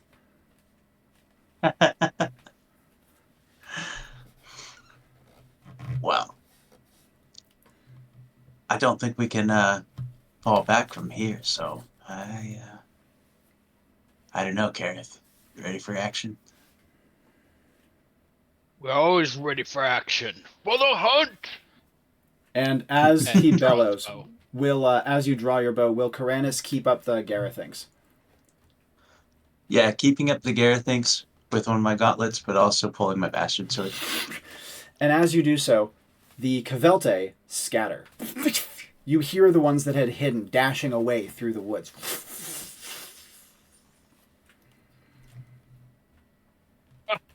Howard. Huh. Zach gives up. Okay. Good boy, Doctor. Good boy. It's at this point Something that tells me they'll be back. Ellie would emerge from above. She would have heard the yelling from down below and the Garethings going off, but she doesn't hear the sound of battle as she emerges. And she would hear Kareth's scoff of cowards. Are my abilities off cooldown? That's a great question. You would for sure have Fill the Void back at the very minimum. And you'd be... Actually, no, I think you would have Insidious Whispers, too. Cool. Is there anything... Is there anything nearby that I... Like, how close is the top of the termite mound? The top of the termite mound is a ways below the nest level and is like a little offset. But the trees up here, the canopies are dense enough. You could definitely go from one to another if you wanted to get back onto the top of the mound. I do, yeah. I'm going to head back for the mound. It would be careful going and slow, but you could certainly navigate your way back over there, picking your way through the trees. Additionally, as you are doing so, Kaeranis and Kareth, are you guys going to stop your Garethings at this point, or are you going to keep it up just to be sure? Maybe should keep it up just for the full duration. I think it's low duration anyway, though, so Yeah. probably. Yep. And as Kaeranis continues to thump and yell, you guys would hear the distant, weird howling of the Cavelde as they begin to talk to each other again. They seem to have centralized. Rather than being kind of a ring around you, they seem to be mostly towards the top of the hill near where you guys poured it in. Given that you guys are at this point about maybe halfway down at a rough guess, enough so that you can see non-forest through the canopy from here. As Kaeranis is continuing to sustain the Garethings, Kareth, actions you would like to take. Yeah, so looking at the general direction that they went off in and trying to see if they're congregating or not. You said kind of can tell by sound. Yeah, No. The howls are much more concentrated. Should we strike first? They haven't gone far. Wouldn't be a bad idea.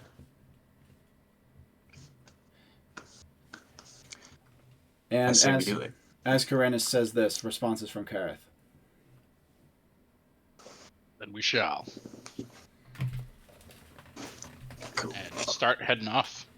Tracking same. as best I can in the dark. Will Kaeranis mount up?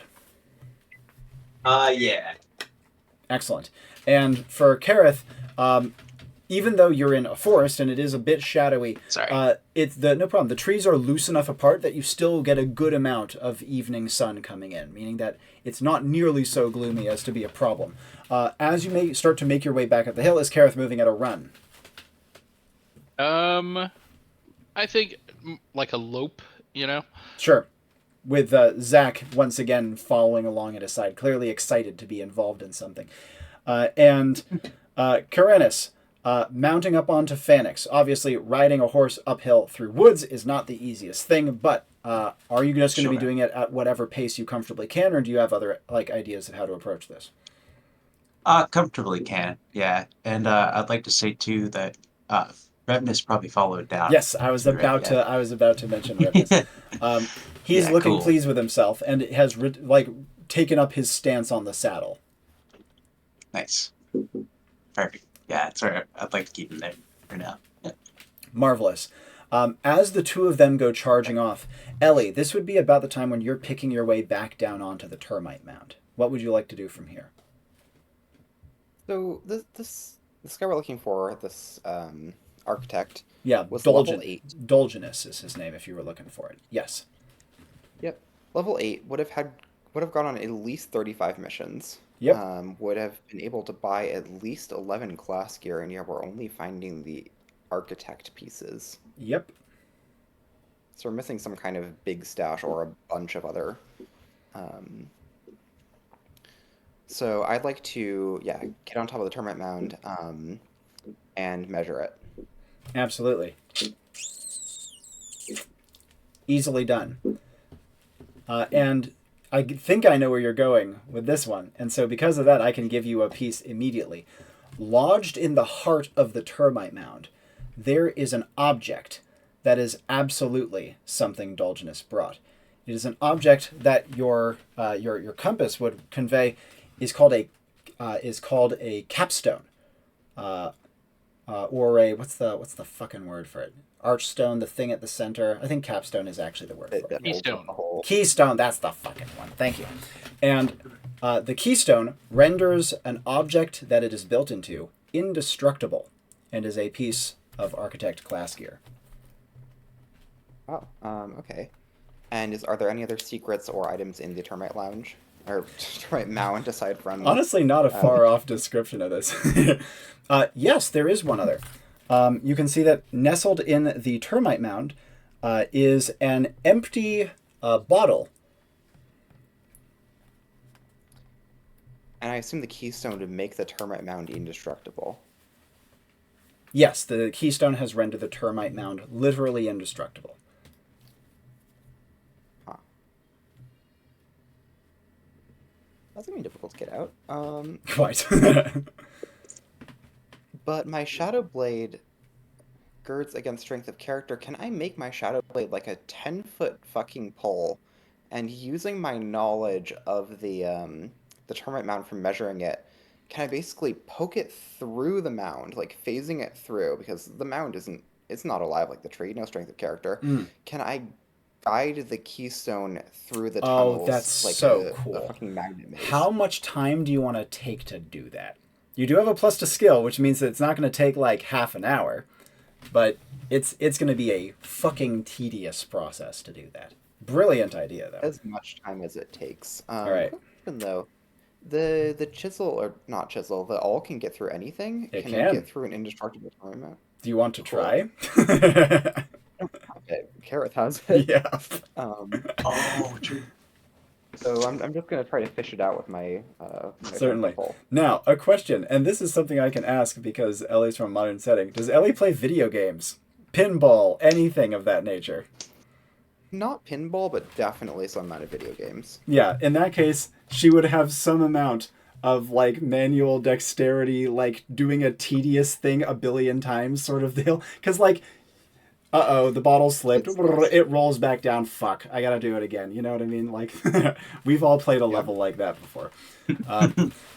And so as Ellie is going fishing for this thing, does she do, like, the teeth thing, like like the concentrating tongue, like. Really biting the web, yeah. Yeah. For the bottle, she would stick the tip of the pole through the mouth of it Yeah. to help hold it onto it. For the keystone, she's kind of just like pushing it. She would notice that her shadow blade is able to actually catch the bottle, either indicating some amount of strength of character or some amount of magical protection innate to it, though pretty light. Is it like a plastic water bottle or? It is glass, though quite small, like a little phial. Cool. Okay. And I'm just gonna. as Ellie is doing this, Kaeranis and Kareth go rushing up the side of the hill. As they do so, they can hear the sounds of the Kveltes howling. And you can hear it not only getting louder as you approach, they're not retreating, but it also takes on a different quality. It goes from a sort of noise that you've been hearing for the entire thing to something much lower. It's a creepy sound. The sort of thing that to Kareth would sound really uncanny between an animal call and a human groaning, or like an Orcrit in this case, groaning in pain. And to Kaeranis, again with his spirit stat, the only thing he would feel is trepidation. Okay. So this gonna be. It's gonna Will be be tough. dangerous. It's gonna be rough. The two of you It's are gonna be nearing the dangerous. crest of the hill, and you hear it.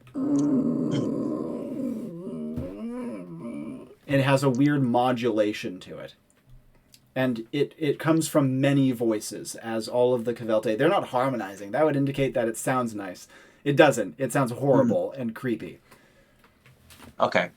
So I'm gonna actually at this point I'm gonna kind of slow Phoenix down and hop off, let him follow behind.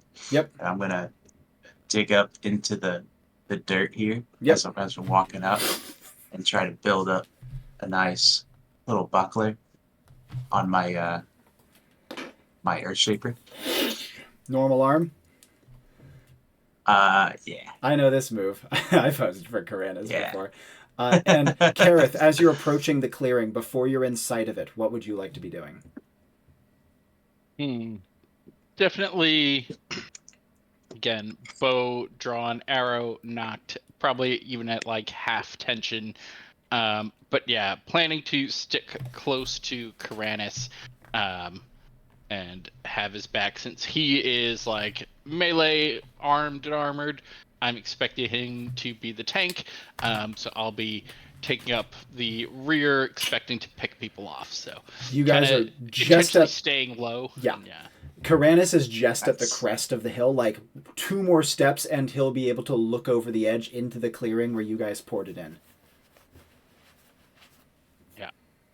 As he's Nice. getting to that point, just half knocked. Kaeranis, what would you like to do? Are you gonna like charge in or move in slowly or what? Move in slowly. I want to assess the situation when Yep. when Are I you keeping crest. Phoenix just behind you or having him stay a little ways back? I'm gonna have him still pretty close behind, but a few paces back. Yep. And as you slowly slink into view, you see that in the clearing there are like 15 Kvelte. And you can see that they are distributed, all of them sitting on their haunches, such that their forelegs are fully extended, their mid legs are kind of at half mast, and their hind legs are kind of completely curled up. It looks as though they're in like an order or a pattern, but you can't make it out. It looks too deliberate to just be random. But more notably, the mural on the wall is moving. Oh. The animals and plants shifting as animals eat other animals who then emerge from them and eat plants who then emerge from them and absorb light from a stylized sun. It's slow, but it's beautiful, and it would immediately catch and hold Kaeranis' eye. Gotcha. Yeah, definitely caught in on that. Does it almost seem like, can I pinpoint a group of Kvelte on the Like, does this almost seem like it's mimicking the world around us? As Kaeranis looks at it with this kind of realization, even if he doesn't have this word for it, with his plus to spirit, which is getting some on exercise on this mission, he would realize it's a food web.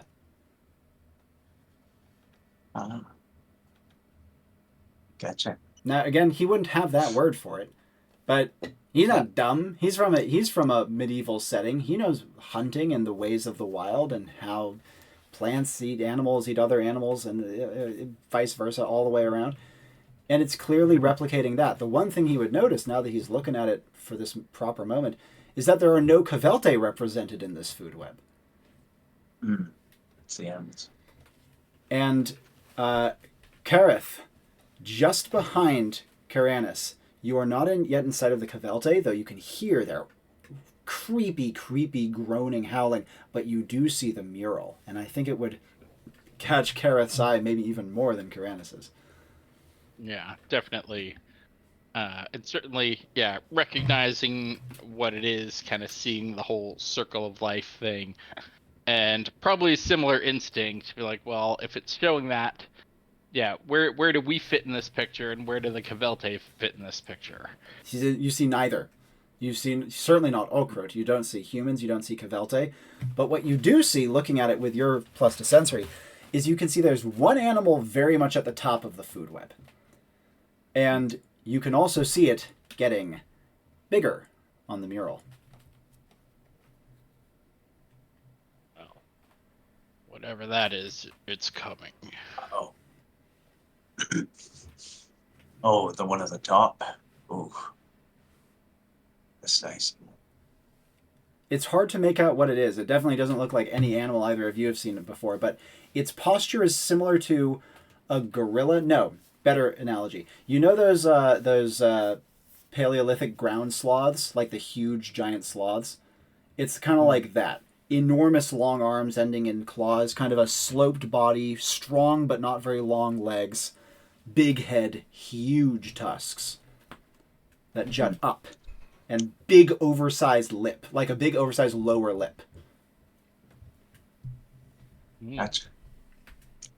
That's a big bad.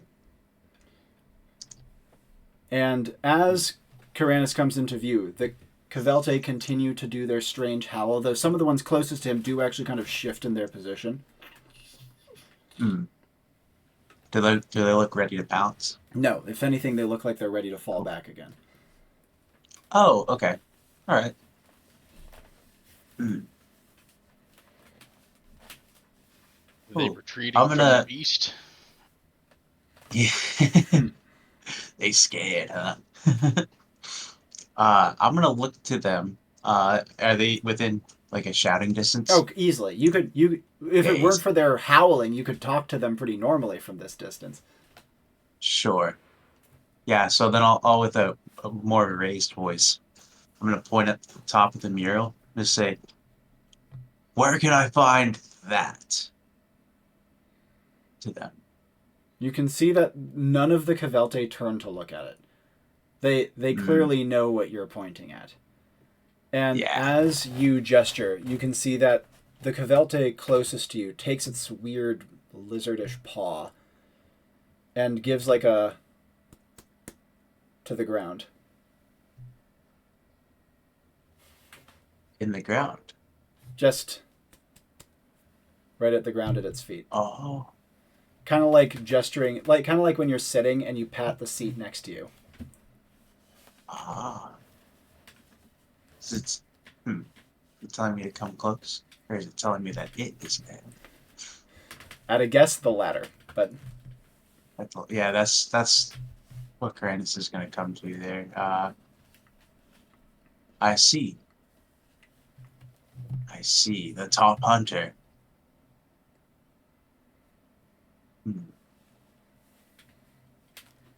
I don't have the compass anymore, otherwise I would pull that out and see if it recognizes it. But yeah, at this point, I'm gonna come up top, get fully up top, and let Panics come up, and I'm just going to ready position. As you do so, you see the ones closest do kind of pull back, continuing their low, modulating howling.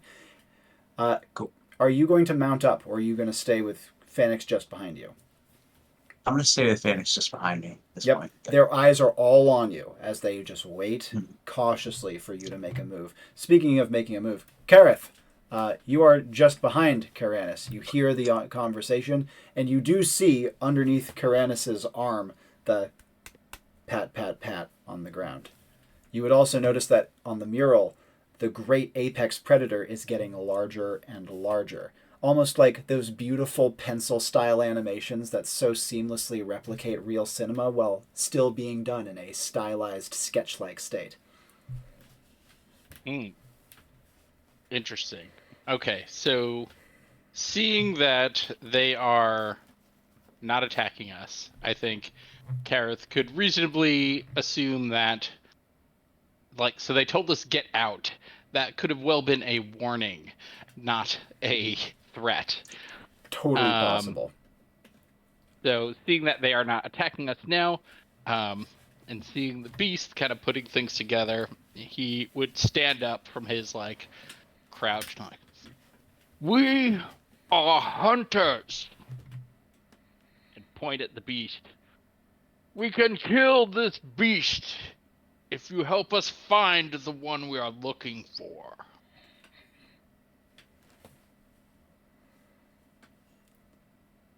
And as you do so, you can see that the Kvelte's howling quiets.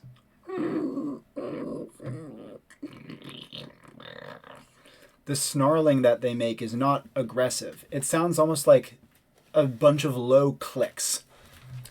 Kind of like, I don't know if you're if you're getting this, but you know. And Gotcha. occasionally interpolated with like an actual like a tongue pop from them as they speak their language. So, and as they do so, again, pulling back a little ways away from you, one of them pops out its wrist, like its back claw on its paw.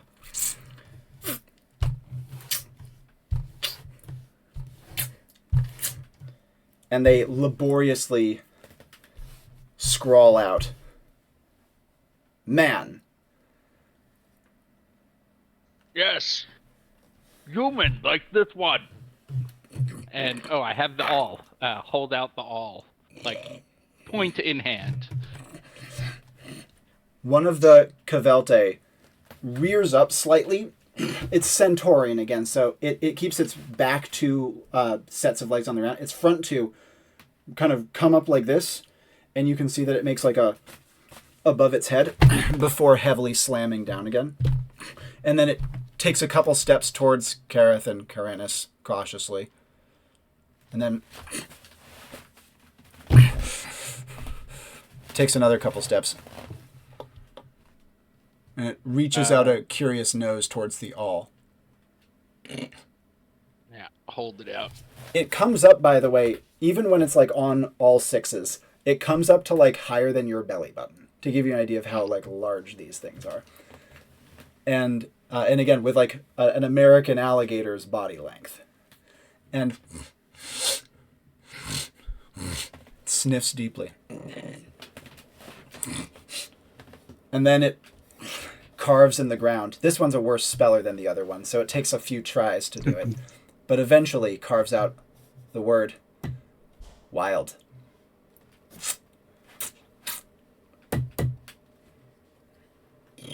Wild. Living in the forest. And it actually nods. Where? Where is he last seen? They look to each other.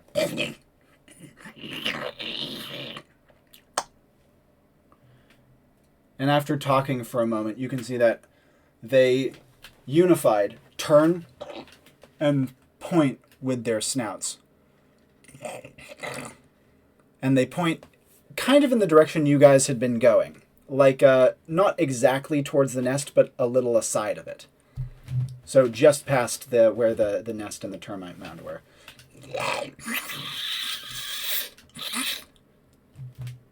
One of them looks towards the mural and thumps the ground with its paw. you can see that the picture of that great apex predator is now big enough to cover a third of the mural. How much time do we have? In lieu of response, they start to slink away into the forest. Yes. Well, shit. Seems we gotta turn back around. I'm gonna mount at this point. Yep. And Kareth, can you keep up? Do you need a ride? Woods like this are my home. Perfect. I'll And meet while you I there. probably can't because I don't have the vigor to actually keep up with a warhorse, I'll do my best. Indeed, and the warhorse does have to Nice. keep on the slow side of the woods. Jumping back to Ellie.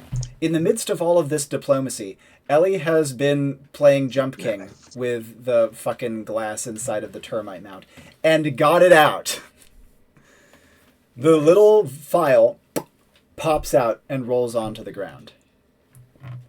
It is a potion, and it looks like it has about a third of its liquid left. Nostrum? Close. Class gear. Shrinking potion. From the architect? Or No, different class. Which So he class? can live. Not in a going to give you termite that one. Okay. Shrinking potion would probably be needed to live in a termite mound as an oversized whatever is that Indeed. time. Yeah, I'm gonna pocket that. And is it possible to get the keystone out, or is it like firmly lodged in place? The keystone is completely firmly lodged in place. However, the shrinking potion, when it popped out, it did have something else kind of interesting on it, which you can see are the leftover shreds of a dress shirt. Oh, excuse me. I'm getting another tap at my door. One momento. Oh,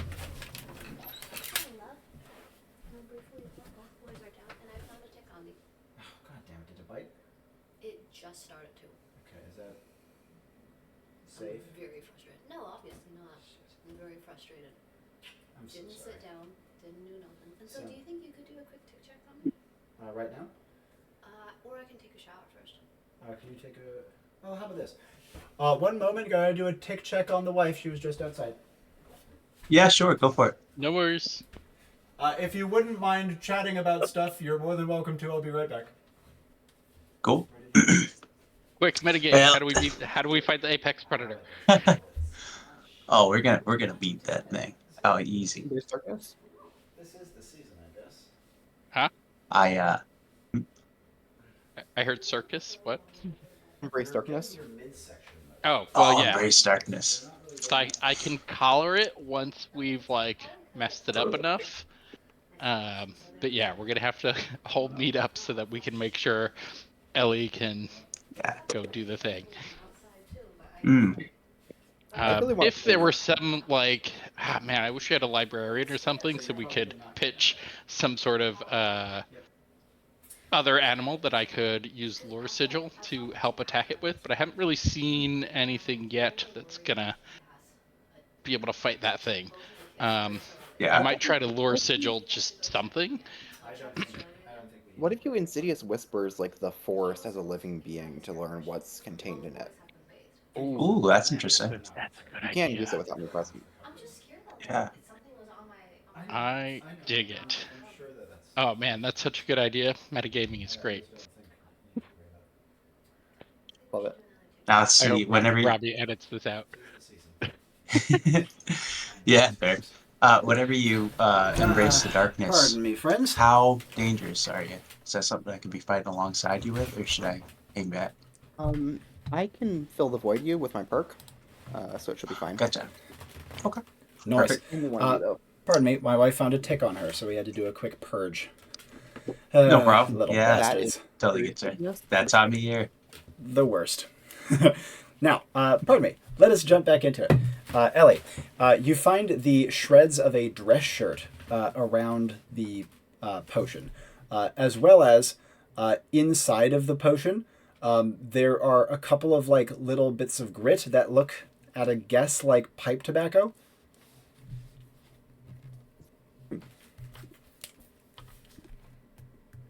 Okay. Can I fish the bits of grit out, or are they like? Yep, you can get them. Would that involve? Okay. Yeah, I'd like to grab a piece and look at it closer. Yeah, and it smells weird. It smells like potion, but after like getting under that, it's almost certainly pipe tobacco. Got it. Okay. But no, and there's no pipe tobacco anywhere else in the mound or that I saw in like the bird's nest. In the bird's nest, you did not see any. However, given that you have measured the mound with your compass, upon another inspection, a lot of like the leaf litter that seemed to be inside of it, actually more pipe tobacco. There's quite a bit in there actually. Cool. All right, I'm going to. Do I know where Kareth is? And as you look about, this would actually be just as Kaeranis and Kareth are starting to romp through the woods back in your general direction. Kaeranis is mounted up, though not able to move particularly fast, and Kareth is not far behind him. The two of you would come into view of Ellie standing by that termite mound. We'll wait a moment for Aliizi to pop back, but as the two of you are tromping through the woods, any actions that Kaeranis would like to take, be prepping to do, that sort of thing, besides the obvious keeping on lookout. Yep, keeping on the lookout, still keeping up that shield. Yep. Yeah, that's really it. Just keep eyes peeled. Totally. And Ellie, what would you like to do as your companions come into view?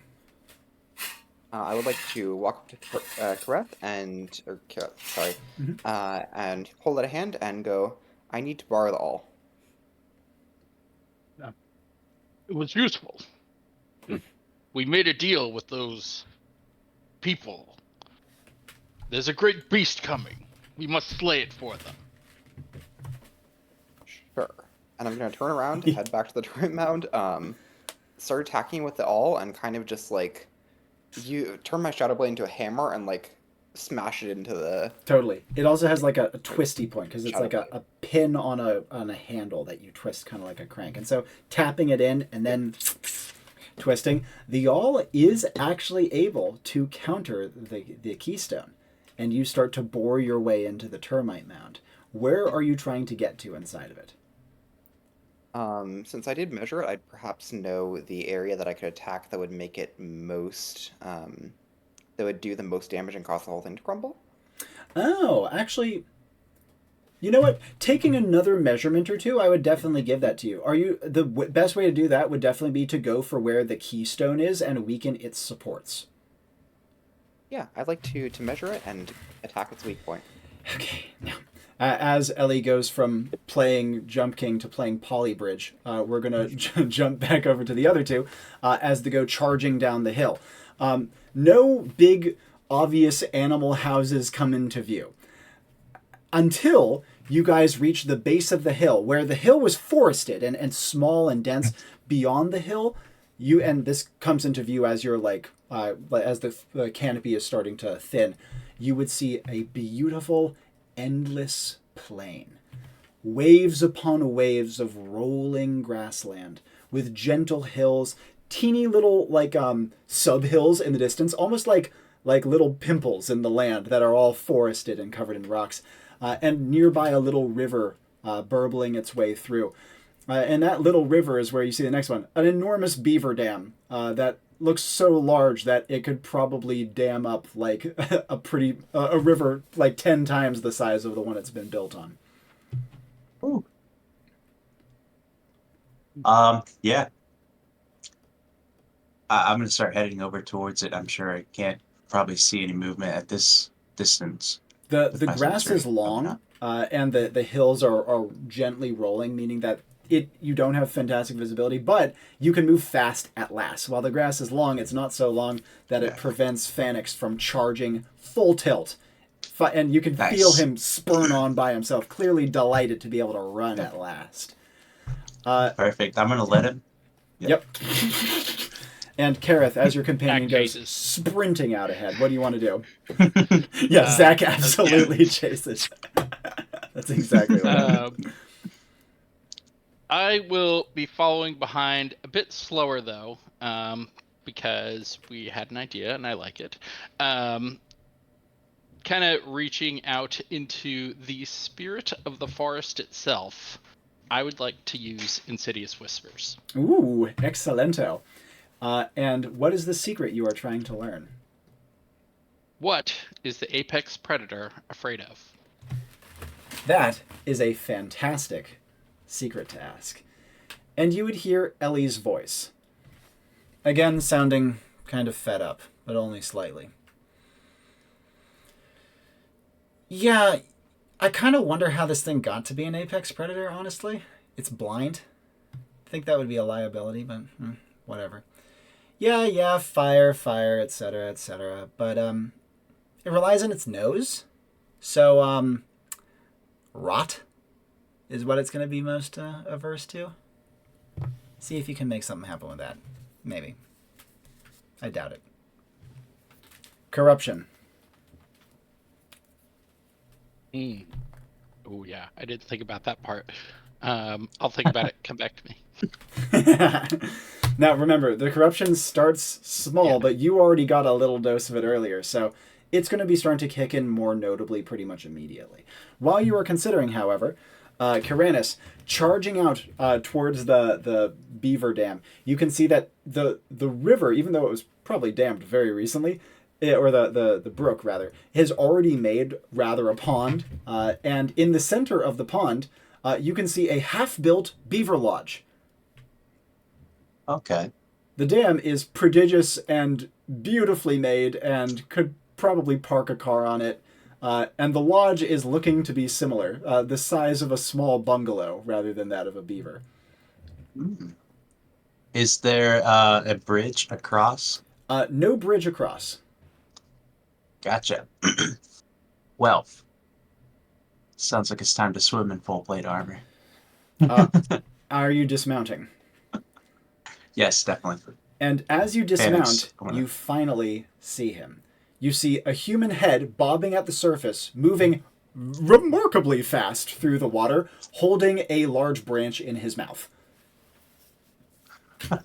Not even looking like a beaver, but just acting like Oh yeah, acting exactly, and swimming extremely proficiently, but he looks nothing like a beaver. You can see that he has on suspenders, and apparently, like, maybe like the collar of a dress shirt and nothing else of the dress shirt. The rest of his body is too far below water to see what else he has on him. Let's see, his name was Dulginus. Dulginus. Dulginus, is that you? And he whips around and immediately bobs under the water. Oh. Hey, get back here. I'm gonna try at swimming out to where I saw him go. Splashing into the water. Kaeranis is 6'2", right? In that case, the water actually wouldn't even come up to his neck. Like, he can wade through this pretty comfortably. I mean, not comfortably. It's still fucking pond water. But, like, he can wade through it.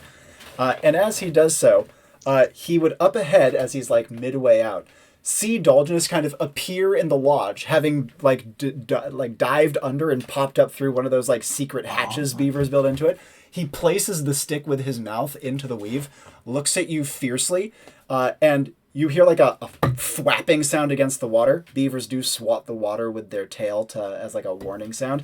No idea what he swatted it with, but it makes a pretty good facsimile of that sound. He looks at you fiercely. It's all right, buddy. It's okay. We're here to help you. And he leaps away from you into the lake and starts to swim away under the water.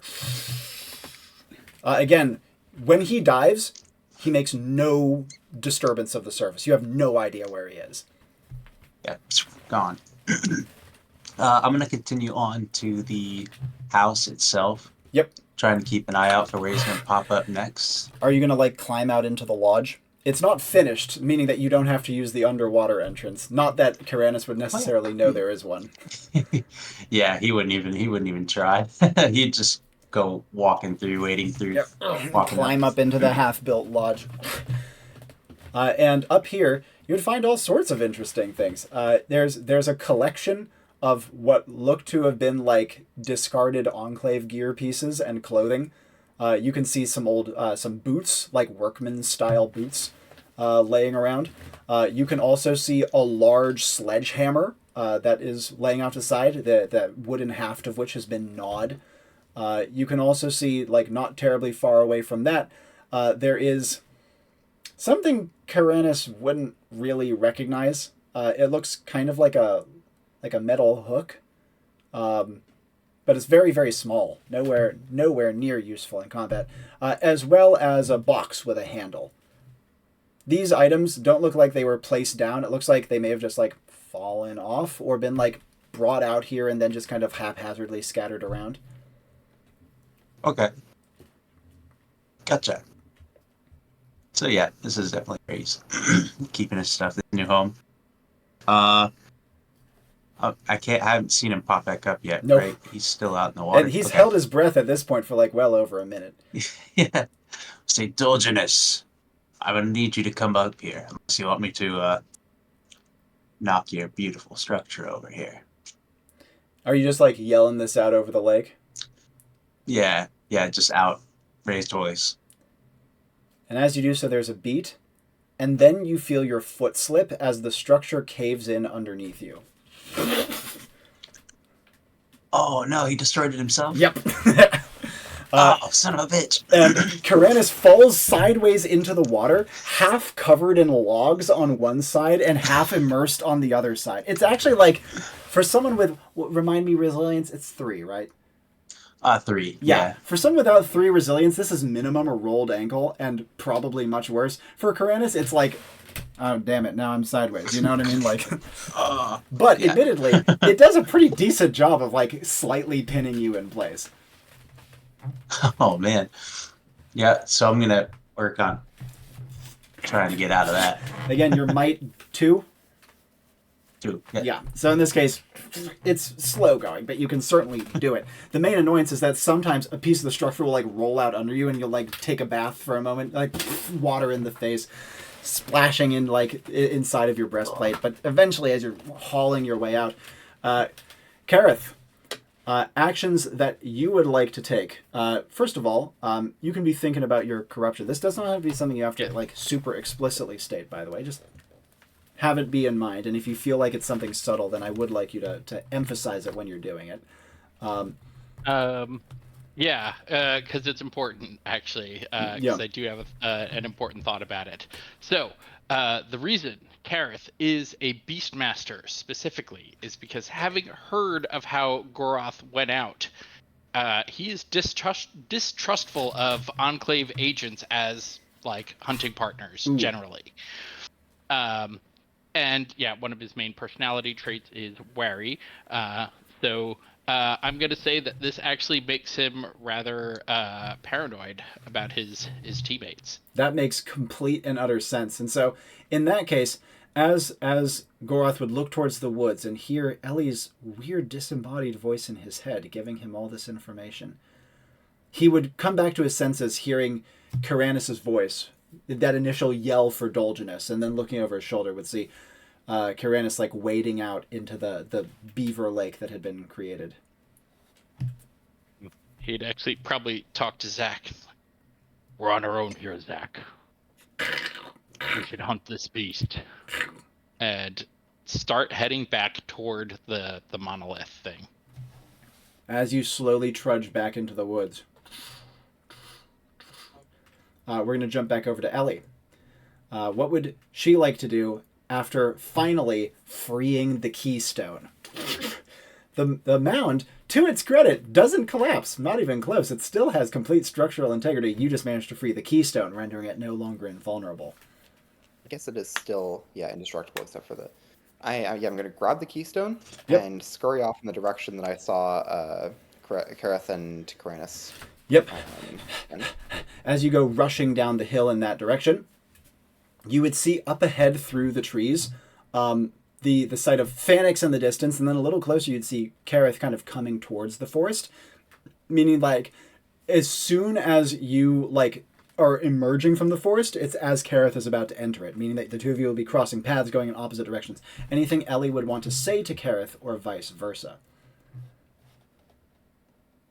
No, I'm just gonna run past him. Yep. Kareth, anything you would say to Ellie? Nope, I'd say to Zach, see? And as Ellie goes rushing past Kareth, she would is she going in the direction of the now completely visible beaver dam area? Yes. She would see Phanex waiting there patiently with a cat on his saddle, and she would see Kaeranis like climb out onto the beaver lodge and yell out the threat of "You better come or we're gonna break your house." And then like 2 beats later, just like fall out of sight, and part of the beaver lodge would collapse in on top of him. This would be the point at which Ellie is starting to draw level with Phanex. Yeah, I would. I want to approach the beaver dam, or the Dam or lodge. is If you want to go to the Kaeranis in lodge, dam or lodge? he's standing or now trapped in the lodge, which is in the center of the artificial lake that the dam created. The dam, you could like walk onto with no problem. Got it. Yes. I want to approach the lodge and kind of just like shove the keystone into the branches of it. If you're approaching the lodge, that would entail wading out into the lake, or do you want to do the dam, which is more accessible? Yes. Going onto the dam. Okay. And Yep. Shoving the like keystone into it. into the. Wait, so the dam leads to the lodge? The dam blocks up the river, creating the artificial lake that the lodge is in the middle of. This is why okay. Yeah, I beavers. do want to. Yeah, that's why beavers usually dam rivers, is to make protective moats for their lodges, effectively. Got it. Okay. Yeah, I want to wade out and access the lodge. Yep. And You shove do the so keystone just as Kaeranis is finally hauling himself out of it, having like been trapped inside of it after it was sabotaged. In this case, Kaeranis, you would be coming out of the broken lodge just as Ellie is approaching it. And so as you are finally back on your feet, she'd be the first person you see.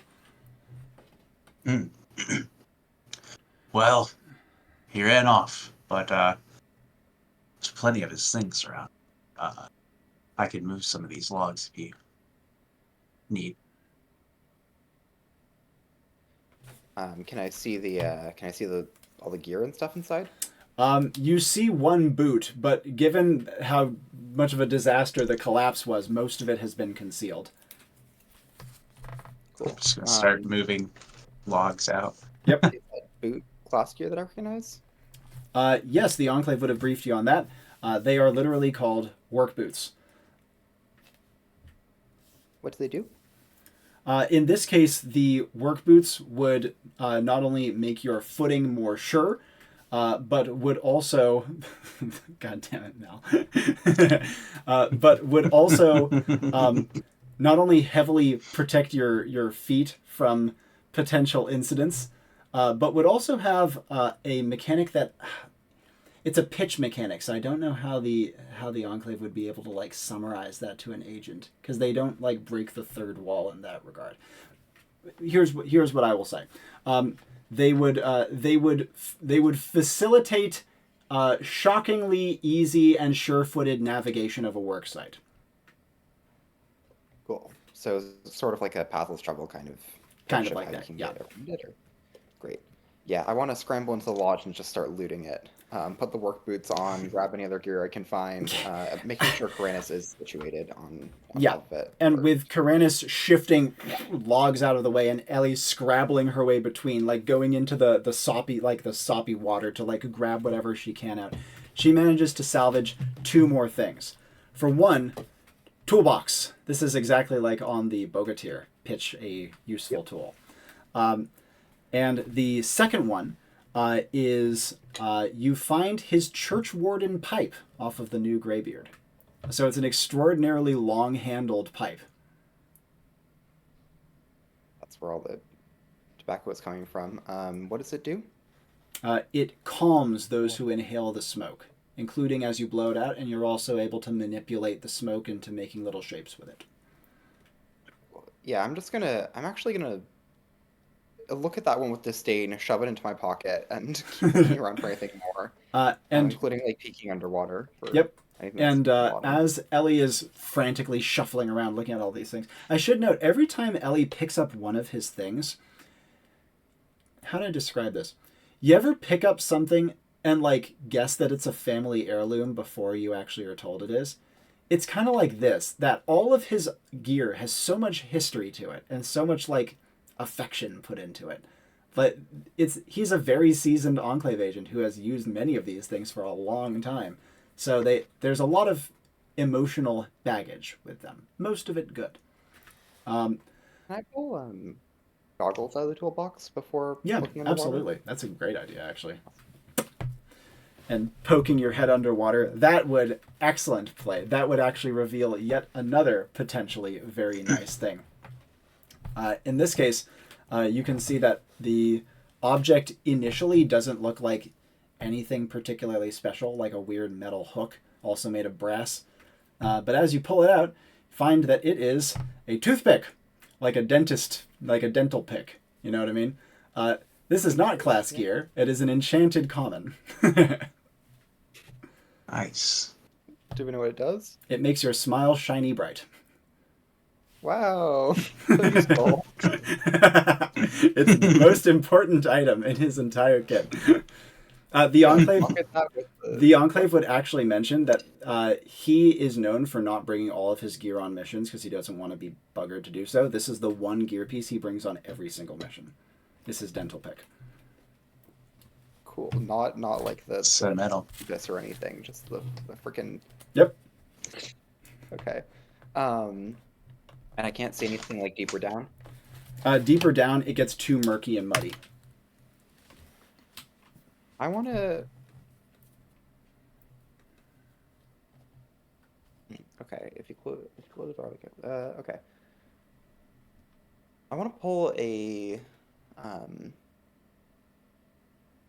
Actually, you know what? I'm gonna turn my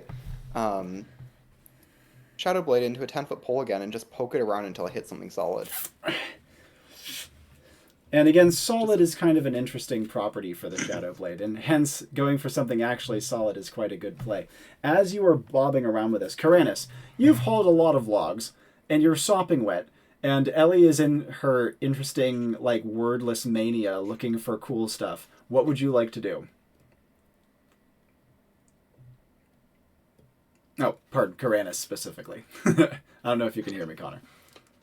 Oh, sorry about that. No Oh, problem. what? Oh, yeah, sorry about that. So, could I first also pitch that whenever Kareth and Zach went running off, that Revnus went chasing after Zach? I am completely okay with that. That makes Yeah. sense. Cool. And then, yeah, so after moving on the logs, Kaeranis isn't really worried so much about the gear as much as he's still trying to find, I forgot his name. No again. problem. Dude, Dolginus. Dolginus, yeah, sorry. Yeah. Still trying to find Dolginus. And if he doesn't see anything, he's going to start walking back towards Phoenix, still kind of scouring about. Absolutely. This To the guy can either hold his breath for like 10 minutes at a time, which is honestly, based on how you saw him beavering around, is not out of the possibility. But on top of that, either that or he is able to swim upstream ridiculously effectively, which also could totally be a possibility.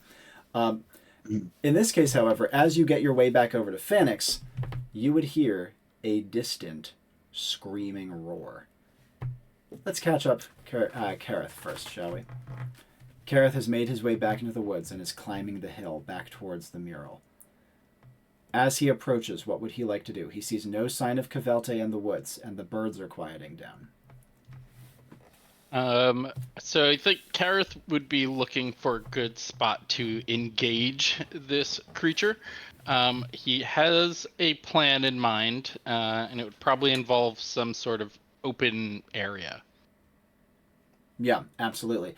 The most open area in the woods is by far and away the clearing with the mural, but he does have the plains off of the hill as well. And with the hill being as small as it is, it wouldn't be terrifically hard to like maybe lure something down, depending on how fast it is, though, and that's the big danger. The clearing probably makes the most sense, since that's kind of what he already had in mind. So, heading to the clearing. Yep. As he does so, how and where would he like to position himself? The mural is almost 90% dominated by that one apex predator. All right. So not too much time to work, but I want to do two quick things. One, in sort of the designated spot where I want to start the engagement, I'm going to take a piss on the ground. Yep, that literally completely makes sense. And All right. Zach would follow suit. Beautiful. Second, I am going to put my hand down on the ground near that. Yep. And I'm going to be visualizing. You mentioned nearby there are monkey-like creatures. Yes, you did see a couple of monkey-like creatures up in the trees. Again, you've noticed a lot of mustelids out here. There was that big-ass arboreal weasel, and there are some, again, distinctly mustelid-looking creatures here that have developed, like, monkey-like limbs. So, weasel monkey, for want of a better term. So, yeah, my pitch here is for poop-slinging monkeys. What would you like to do with them? Well, so, yeah, this is a lure sigil. So I want to draw like I don't know what the word for a group of monkeys is. There's got to be a barrel of monkeys. I don't know. that's a barrel of monkeys to marvelous. this area of poop slinging monkeys. And as you do so, you immediately start to hear that up in the trees. True. As you can see, a bunch of the weird mustelids are starting to pop up and argue with each other. First 2, then 5, then 8, then 13, then 20 start to appear, start to bicker with each other, and also start to aggressively mark their territory. Now, I'm going to make one step aside. Not poop, musk, which is even more pungent in this case, as mustelids are known for it. And as they start to aggressively musk at each other, fighting and bickering and quarreling, the air becomes so heavy and thick with it that Kareth can't really smell anything else. Beautiful. Now I'm going to go, set myself up somewhere nearby, and I'm going to command Zach to stay in the area. Zach is low, completely low to the ground, with his snout kind of like pressed firmly against the earth. Poor guy. This probably sucks. Yes. And as you do so, you would hear a faint shudder. There we go. No problem. Oh no. There we go. One hotkey accidentally. No problem. You hear a faint shudder, and the shudder intensifies.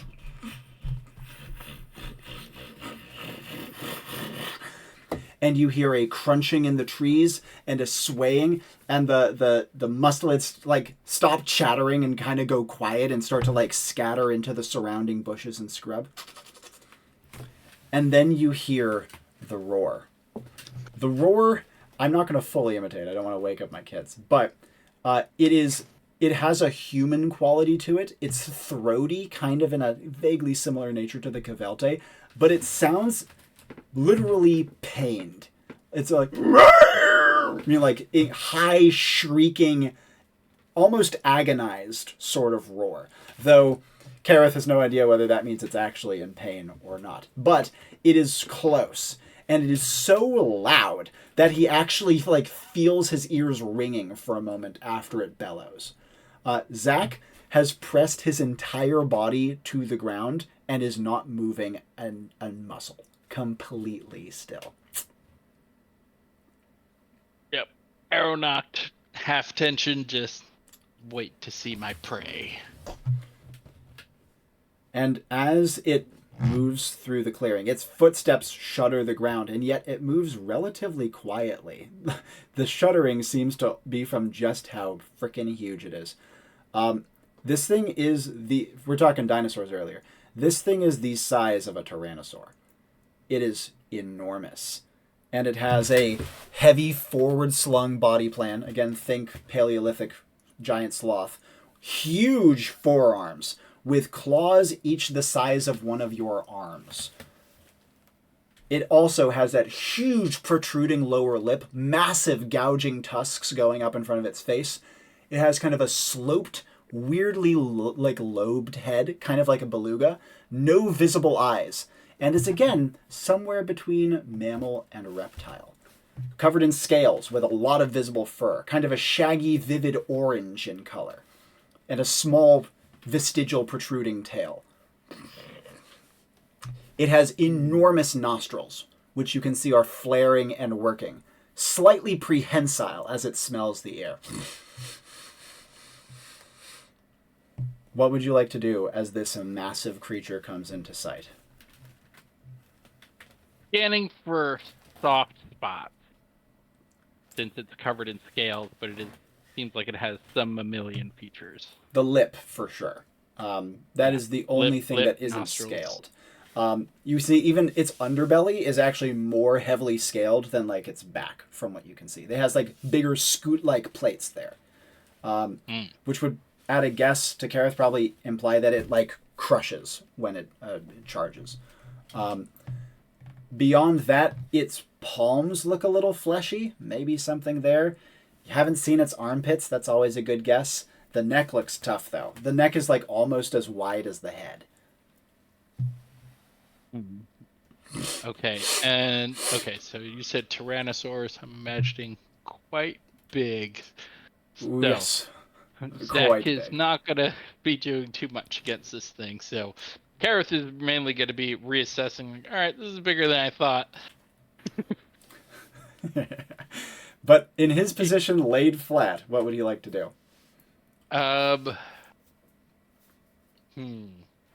He's going to think of a new plan. That's what he's going to do. Excellent. Kaeranis, as you Yep. hear the distant screaming bellow, what do you want to do? So that's immediately going to draw his attention. And getting two Phanex. He's going to hop on. Phanex is Start charging. looking nervous, by the way, just from the sound of that Yeah, screaming. fair. Yeah. It's all right, buddy. You've got this. Let's go. We're going to go charging in. As you go charging I'm gonna towards the do- hill. Yep. Yeah. I'm going to do one quick glance back. Still a little bit like focused on the guy. But gone now. And I also, as we're going, I want to two arms Phanex. Yeah. A nice like helmet, like a spiked helmet, if you will. Oh, sick. Out like a little bit, just passing in. You'll have a little bit of protection. Yeah. And a little bit of force. Like bull horns style. Kinda, yeah. Yep. Sick. And as you are charging. Yep, as you are rushing back Sorry. towards the woods, a brief thing to Kareth. You can see that as the great creature sniffs, it turns away from you. And again, quietly for its size, while still kind of shaking the ground, because you're pressed flat to the ground, it makes its way towards the termite mound. And you hear it sniffing in that direction. And starts to stalk away from the clearing down the side of the hill. The same direction you guys initially went when you ported in here, but also the direction of the termite mound, the nest, and the plains beyond, where you know the beaver lodge to be. Slightly silly question. As I see it walking away, weak points from the backside, anus. It's an excellent question. It does have that short, stubby, vestigial tail, which seems to be mostly there to protect the anus. Its back haunches, especially its its knee fold, that could be good. Yep. Start following behind with that in mind now. Yep. How are you going to be following? Is this like a completely flat to the ground, slowly? Yeah, this is the army crawl. Yep. And as you do so, making your way through some of the musk-covered undergrowth, you would get yourself nice and musked up, which in this case is good, because it will make you not smell. Well, it will, but not like anything it's looking for, presumably. It completely ignored the area you were hiding in because of all of the mustelids. Beautiful. Zach moves next to you. Shockingly cooperative for once. Clearly very nervous.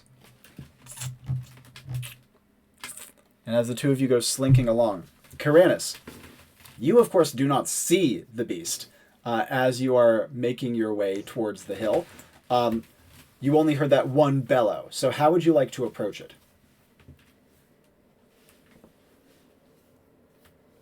Oh, pardon, Kaeranis. Kareth and Kaeranis are very similar names. Yeah, sorry. No problem. Yeah, so coming up, and I'm just getting sight of it then. Oh, you are See not it inside coming. of it because the trees are Gotcha. quite dense on the hill. It's just very localized to the hill. And so it's making its way down the side of the hill, but is still completely concealed as of now. Gotcha. Okay. So still charging up. I'm sure I could probably hear the footsteps, but base sensory, I'm probably not sure which Not way over he's the going, sound of so I'm just gonna hoofbeats. be- Yeah, exactly. So yeah, just still charging in. Yeah. And as you Bastard hit the sword edge of the drawn, hill, shield. going underneath the canopies at last, looking up towards where the bird's nest was, you do see something enormous and orange through the trees.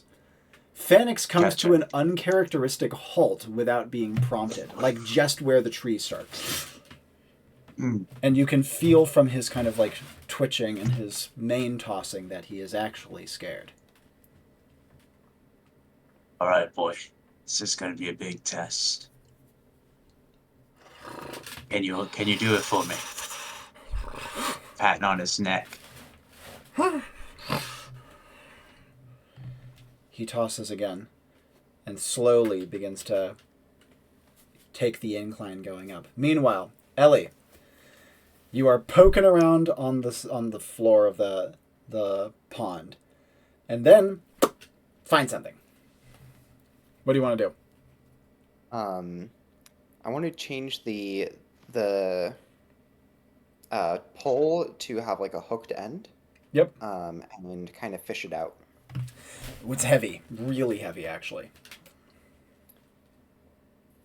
Can I take out of the toolbox like some kind of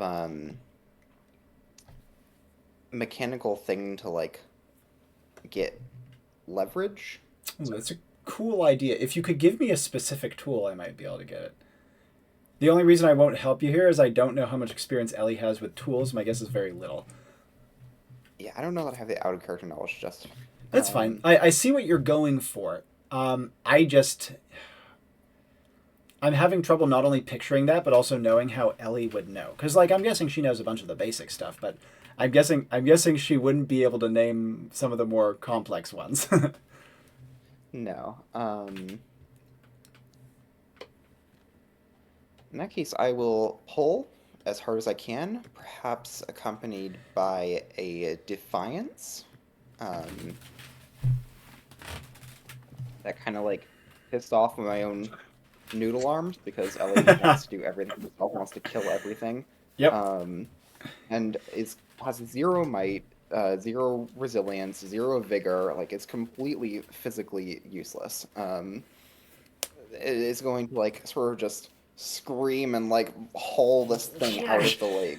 And as she does so, two things. First of all, she would like throw out her back for sure from that defiance, but she would pull it out, and she pulls out Dolginus with the hook through his cheek. And you can see that he is wearing his suspenders that are hooked into a set of heart underwear, like boxer briefs. And apart from that, none of his clothes remain.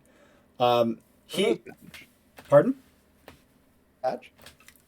Badge is currently not visible. As you hook him out, you can see that his eyes are wide.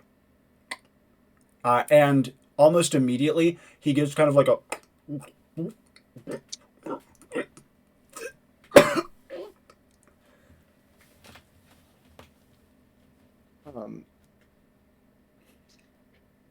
Can I go after him with a dentist pick? Pardon? Can I go after him with a dentist pick? I'm so sorry. Can you what with the dentist pick? Can I go after him with the dentist pick? Like, do you want to like jab it at him? Yeah, like at his mouth. Like Yeah. He's doing something weird. Absolutely. And as you do so, he suddenly shakes himself and he pulls away the hook kind of popping out from his cheek as he like stands up high in front of you, completely different body posture. For the faintest moment, Ellie sees an outline around him, a faint aureolic outline that resembles a heron. As Dolginus pulls one leg up into perfect balance, pulls his arms together like this, his eyes keen, his mouth set, his nose, while identical, looking a bit longer just from his new posture. Okay, I can't ping him out when his badge isn't visible. I'm gonna pull out all 3 of my altar lights and light them at once. As you pull out the first altar light, however, it is knocked out of your hand by a peck with laser precision from Dolginus. He grabs it with his teeth like a heron grabbing a fish. Not nice. Okay. He tries to bite it. And then Can I use my- spits it out into the water. Can I actually use my work boots, since this is a half-constructed lodge, to kind of enhance my footing as I like step back and pull it away from him? And here is where you find the work boots magic to come in. You can actually teleport around a work site. Awesome. I'm gonna teleport behind him. And as you teleport behind him, you see his badge on the top of his left suspender, right by his shoulder blade. And I'm going to jab at that with my shrinking the shadow blade so it's not a 10-foot pole, but still significantly enhance my reach. Jab at his badge. And as you do so, he whirls around and cuffs you with a wing stroke from his arm, which knocks Ellie backwards into the water.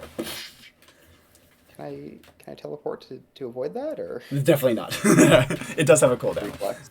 And also, reflex is the bigger problem. He moves very quickly and very elegantly in this crane state. Ellie is currently, like, underwater, but only by, like, an inch or two. Okay. What do I have? I would like to...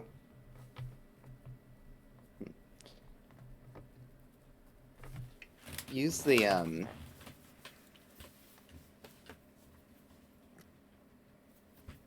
use the toolbox and pull out... You are underwater. Are you doing this underwater? No, maybe not. Best idea. Instead I will, So he's inside the lodge.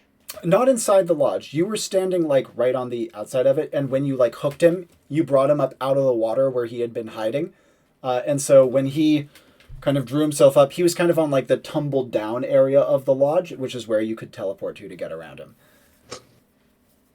Right, yeah, I'd like to surface inside of the lodge and sort of use the indestructible side of it as a wall.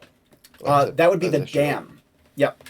Oh, yeah, but you were on the dam, so we've been using dam and lodge interchangeably. So in this case, yeah, you would be on the dam area and can easily pull him up and out.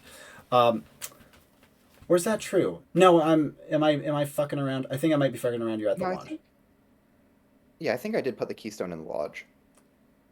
Yeah. Sounds right. If that's not the case, we'll retcon it. That's fine by me. It was the intention, after all. Because I'm guessing you didn't want the lodge to fall apart further after Kaeranis ate shit. Yeah, the idea was to make it indestructible and then pull Kaeranis up, which he ended up doing himself. Yep, absolutely. But also to potentially use it as a ward against the apex predator if it arrived. Totally fine. Pardon me. So in that case, as you kind of swim your way up, you do find that it does have like an underwater entrance that, with a little bit of effort and some sticks in the way, Ellie can make her way up and through. As she comes up in the middle of the lodge, spluttering, sticks all around, she would see Dolginus flying in the sky, flapping his arms.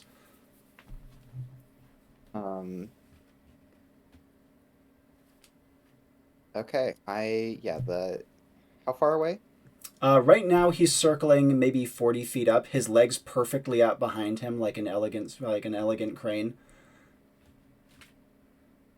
Okay.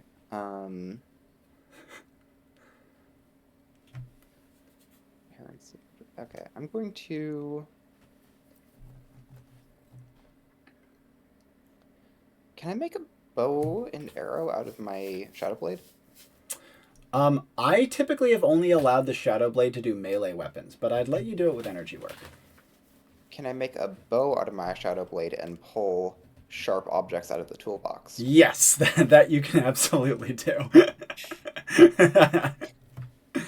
Awesome.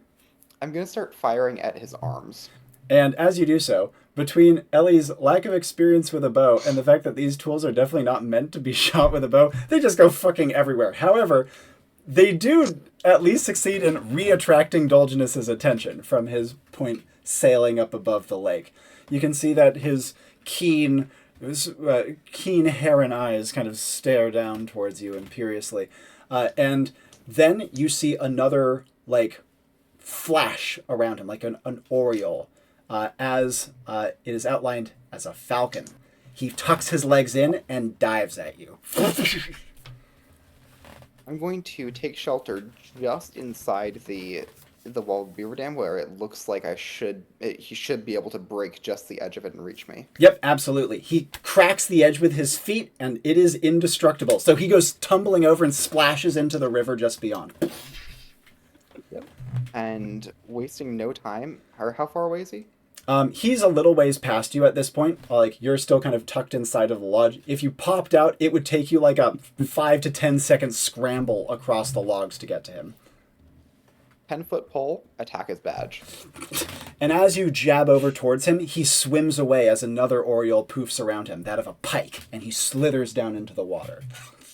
Do that fast, damn. Okay, I'm going to make a fishing rod pull a fishing rod out of the toolbox. I'm okay with that. Some bait, and literally just start fishing. Now a question. How is Ellie feeling at this point? Frustrated, but also a little exhilarated. Yeah, I kind of feel kind that. of fun in a way. Yeah. While she's doing so, let's check in back in with the other two.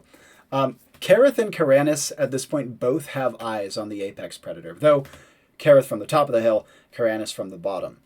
Kaeranis can see that he's, first of all, would note immediately it's eyeless, no eyes, not even vestigial ones. And he can see that it goes up to the termite mound and kind of puts its face up right next to it and gets a really deep sniff. And Kareth would see this as well from the back.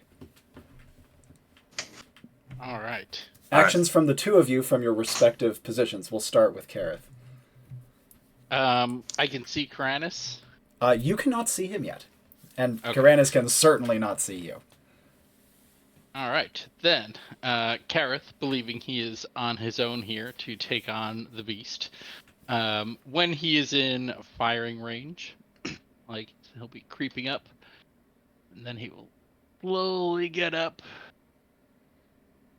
draw his bow, and he is going to shout, which is probably attenuated by Discord, but is the attack command for Sikkim, targeting Zach, and I have a perk called Pack Leader, which, when targeting my heraldic lines, I may pitch a coordinated attack.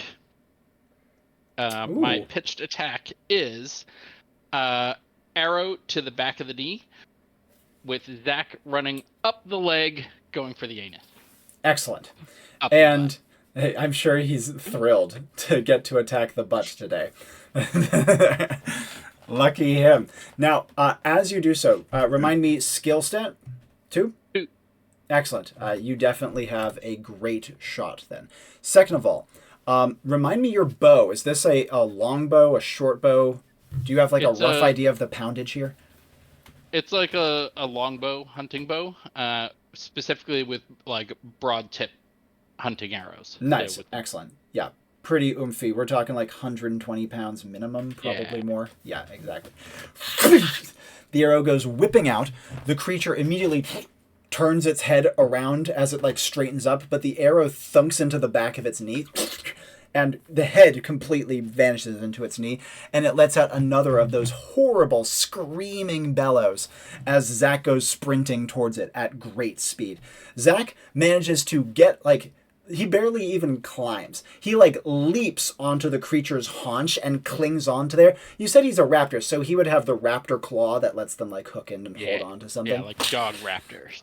However, he doesn't get to immediately start biting because the creature swings its massive body around and starts to go utterly apeshit.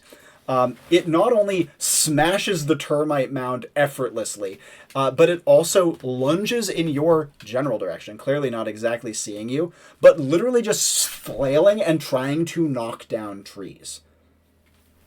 Yikes. Drop to the ground and just like roll away a bit, and then get up and try to take another shot. As you roll away, before you get up, a fallen tree actually, it doesn't hit you, but it does cover you, making it so that you cannot immediately get up, and the branches kind of tear a little bit into the side of your face.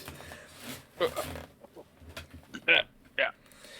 Try to make my way out of there. As you're hauling your way out, getting back up to your feet, Kaeranis, from your position down low, you spoke with Phoenix. He's starting to move. And then the creature bolts upright as you hear Kareth's voice, and then the creature screams and starts to whip its way back up the hill, slamming into trees, effortlessly toppling them. Sorry, I smacked my mic. Effortlessly toppling them, slamming them to the ground. Just judging by what it's doing, it looks like wild flailing, but it is very efficient wild flailing that covers a ton of ground with its huge long arms and knocking down trees just to cover more ground that it can't hit with its swings. Okay. All right. And its back is turned to me. So I'm going to continue charging up. Let's go, Phoenix. And Phoenix is spurned on and starts charging towards its exposed back. With the creature stomping and smashing and flailing, the noise is such that Phoenix's charging hooves are actually drowned out. You do see also Kareth's beast clinging to the back of its left haunch. You're approaching the right haunch. What would you like to do? So, I'm going to say to Phoenix, joust rules. I'm coming in with the shield up high, and I'm actually going in for a stab with the broadsword. I'm going to try to come in close and aiming for the reed. And also, as I'm coming up to, I'm going to say,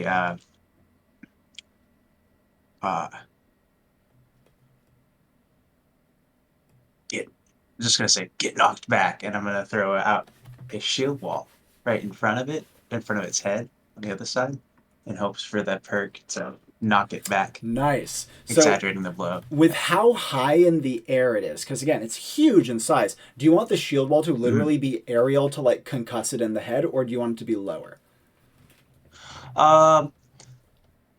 Actually, I do want it to be lower. I want it to actually be more like the chest of it, because I do want it to have to like stop for a second. Absolutely. Knock it back just a little bit. And as the shield wall emerges, it is shoved backwards, clean into your blade. Now, because you have, 1, a bastard sword, which is class gear.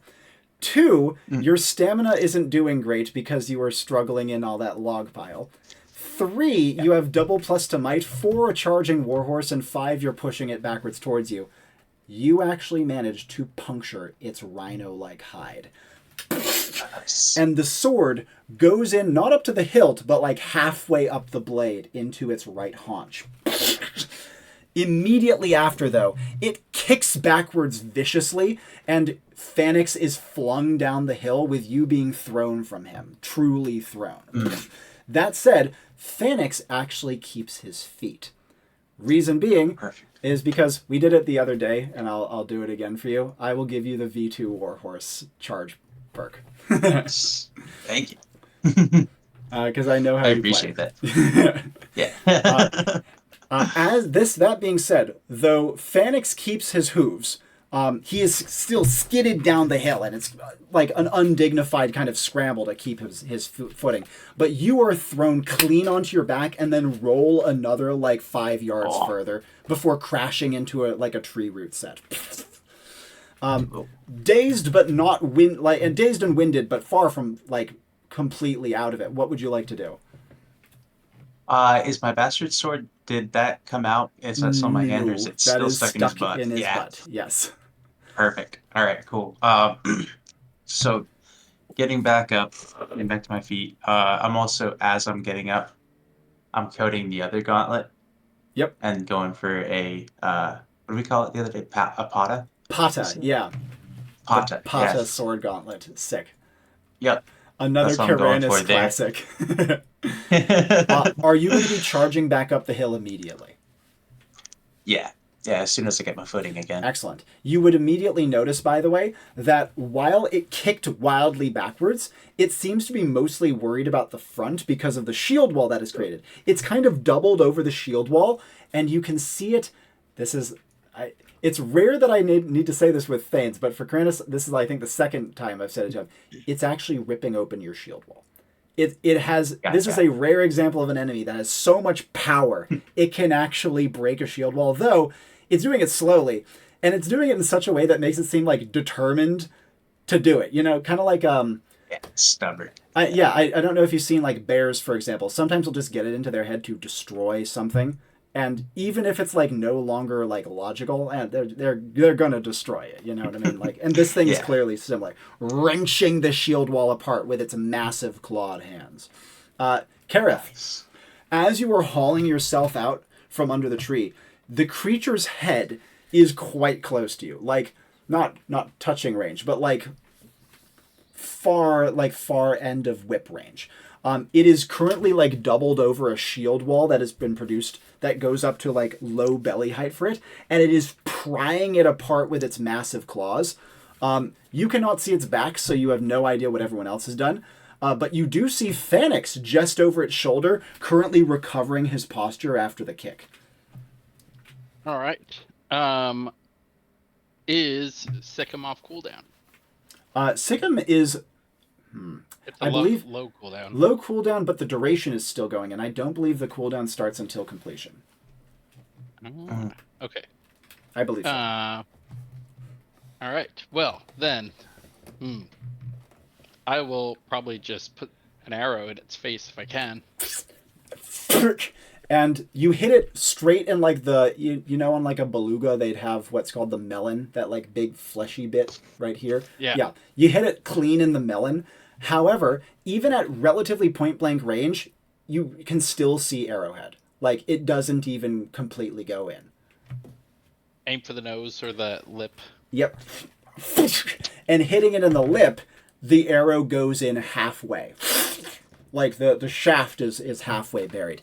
And once again, the creature roars, wrenches apart the shields, and throws itself forwards in your general direction. There's a tree between you and it, but a tree is not going to stop this thing. I'm in danger. Probably similar to what I did before, just a straight dive and roll down the hill. Reflex step?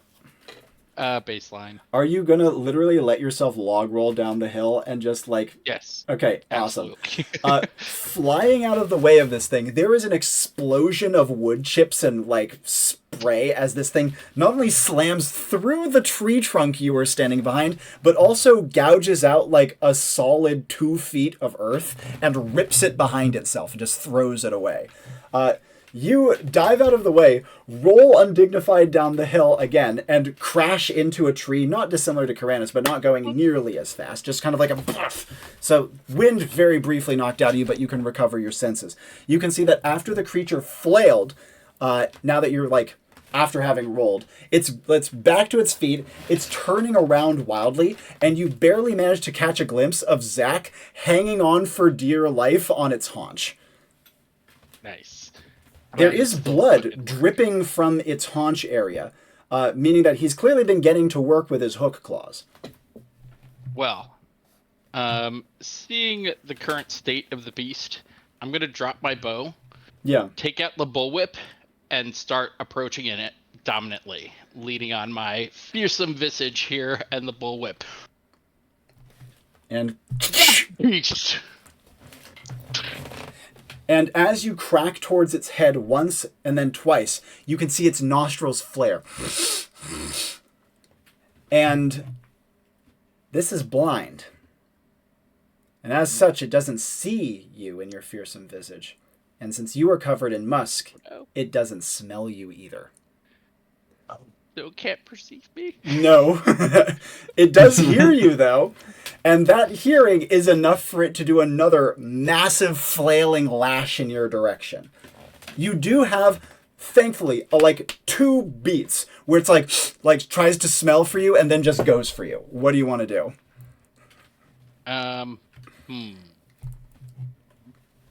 I throw out an assist. Oh, yes. That's actually a great point because you would be catching up at this point. Kaeranis charging up the hill. Can see Phanix is trying to stay behind the monster.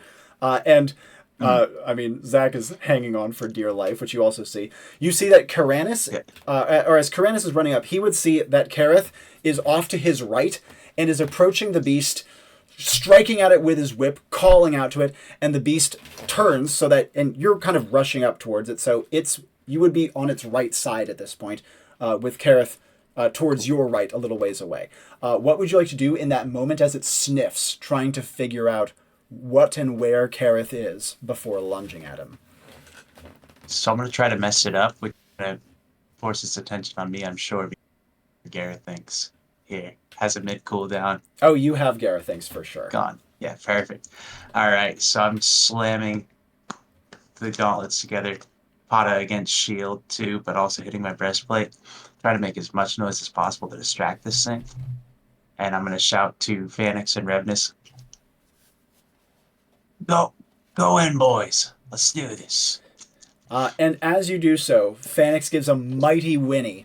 And Revnus, you find, is up a tree nearby and is slinking from branch to branch, navigating deftly among the ones that are least likely to get slammed to the ground by the great creature. Kareth, as Kaeranis takes up the Garethynx, the creature, as it sniffs, turns in his direction, its nostrils flaring, its arms ready to try to slam at him. Though it doesn't go as wildly or immediately, given the cautioning effect of Garethynx.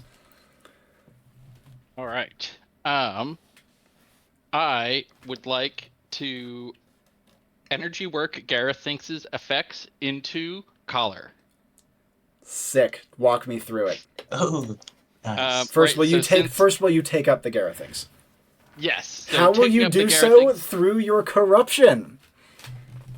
Tough call. Oh. Okay. All right, but I hear he's making noise. There is some compulsion to, like, not a compulsion, join in an understanding that you can. Yeah. Okay. But I'm already kind of shouting at it, right? Yeah. And being like commanding and trying to intimidate it. So like pulling into the Garethynx's power to draw and hold attention, and dramatically increasing the loudness of my voice by participating in his paired action. That will make me incredibly intimidating, hopefully, for calling my this animal to heal with a heal. Will stat. And baseline. I'm a level 1 character. I am going to need a little more to get you past your corruption, because you are still piggybacking off of another Enclave agent's power, and I don't know if your corruption could allow for that, given the paranoia and the mistrust. Yeah. I'll give you a moment to think, because I got to check back in with Ellie. Sure. Ellie, fishing time. The first cast. What are you going to use as bait, by the way? You don't have, like, worms or anything like that. You have some of his gear. You have toolbox stuff, so if you want to put, like, a hex nut or something, you could do that. Can I use... Is there string in the toolbox? Yes, there is. I want to tie the dentist pick on the hook, with the hope that he'll have a, like, compulsion to put it in his mouth. Oh my god, that's perfect. No sooner does the pick hit the water than you have fish on immediately. Of note, though, he is way stronger than you. How are, first of all, you not going to just get pulled off of the lodge before we go further?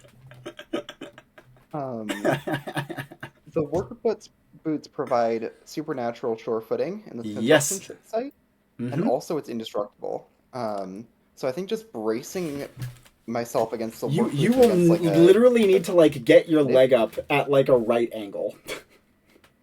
Yeah, like bracing against the structure of the dam with the work boots. I'm Yeah. going to um start reeling him in.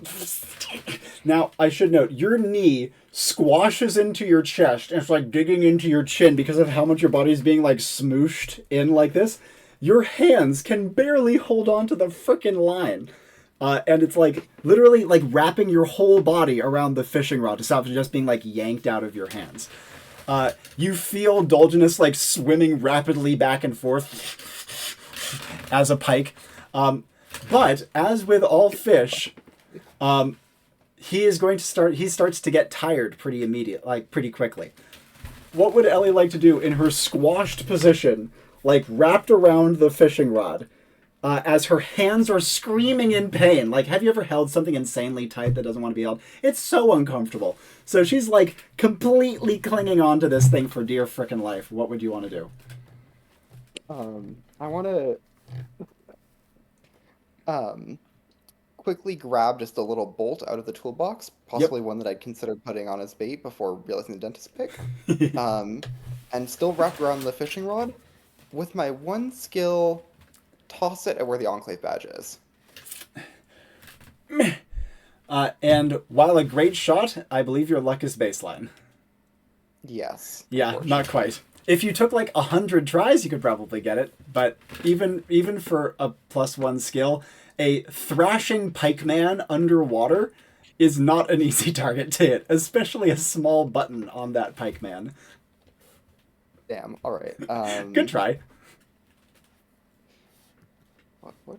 Okay, I don't trust go. You go.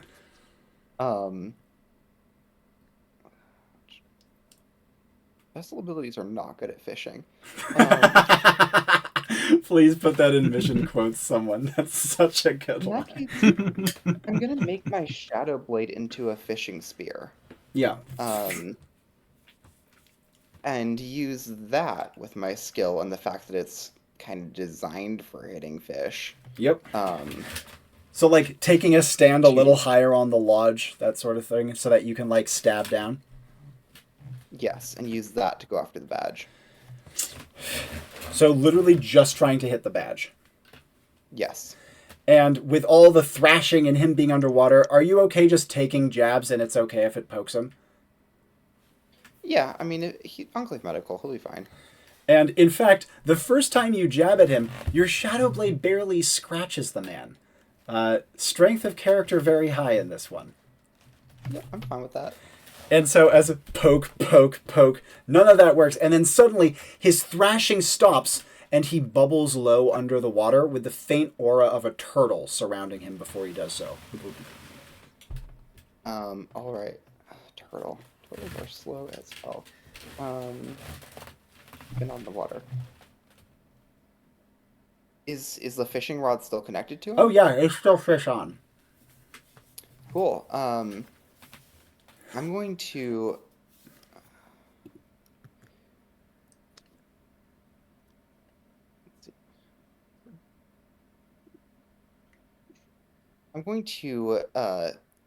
yank back the fishing rod and using the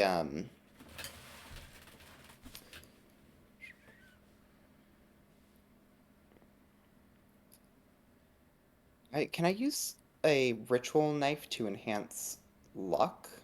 Ritual knives are going to want to be working with manifestations and ability energy work. Okay. You know what? I can. Okay. And yanking up hard, I want to whip out my ritual knife. Yep. Slash the line. Yeah. And with that, sort of manifest that its baseline, so it's not going to be huge, manifests that it collapses in just such a way where it hits the badge. Oh, I see what you're going for. That's pretty clever. Let me think about that for a moment. And it's a good sacrifice, there's no doubt about that. Here's what I'll give you. The line vanishes underwater, and after a moment, Dolginus appears again. You can see how he still has the dental pick kind of like jammed in between his teeth. As he kind of bubbles up to the surface, you can see that the fishing line, while it has not like pinged him out, it has looped around his badge and has pulled his suspender off to some degree. So now the badge is kind of hanging at his side. No longer in a very hard place to access in his back shoulder. Right? And now I want to start slinging nuts. Just grabbing a ton out of the, like, throwing handfuls at once at it. Yep, absolutely. And as you throw the first one, throwing a handful, they hit against his side, not quite hitting it. You can see another aura flicks, raccoon. He immediately grabs as many of the shiny things as he possibly can and hurries over to the bank of the lake. I'm going to... I don't have any kind of food.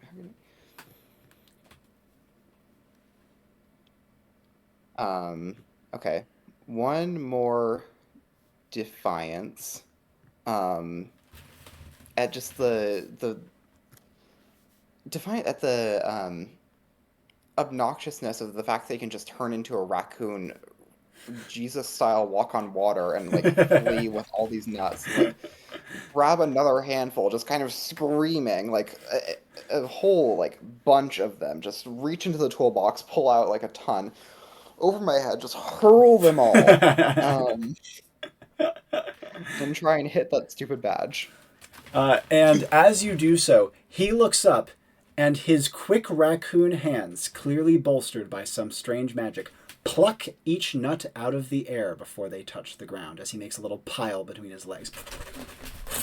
Is Fill the Void still active? No.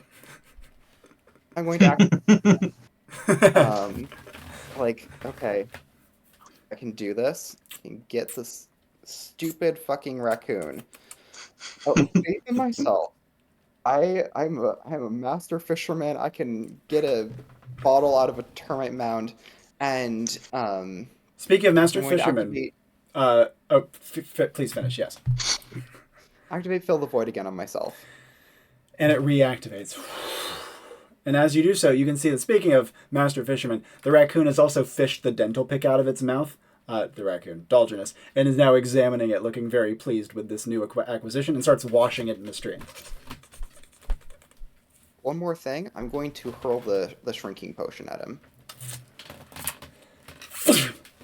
And as you throw it over, it lands in the water, and he snatches it up, takes it, and immediately drinks it. And shrinks. I like your shrinking. Thank you. That's my finest shrinking impression. And the badge, did all of his clothing and the badge shrink too, or just him? All of his clothing shrunk. The badge, because you looped it with thread, did not. It was not on his person when he shrunk. And so now he's dragging it behind him. He's about the size of a house cat at this point. Yep.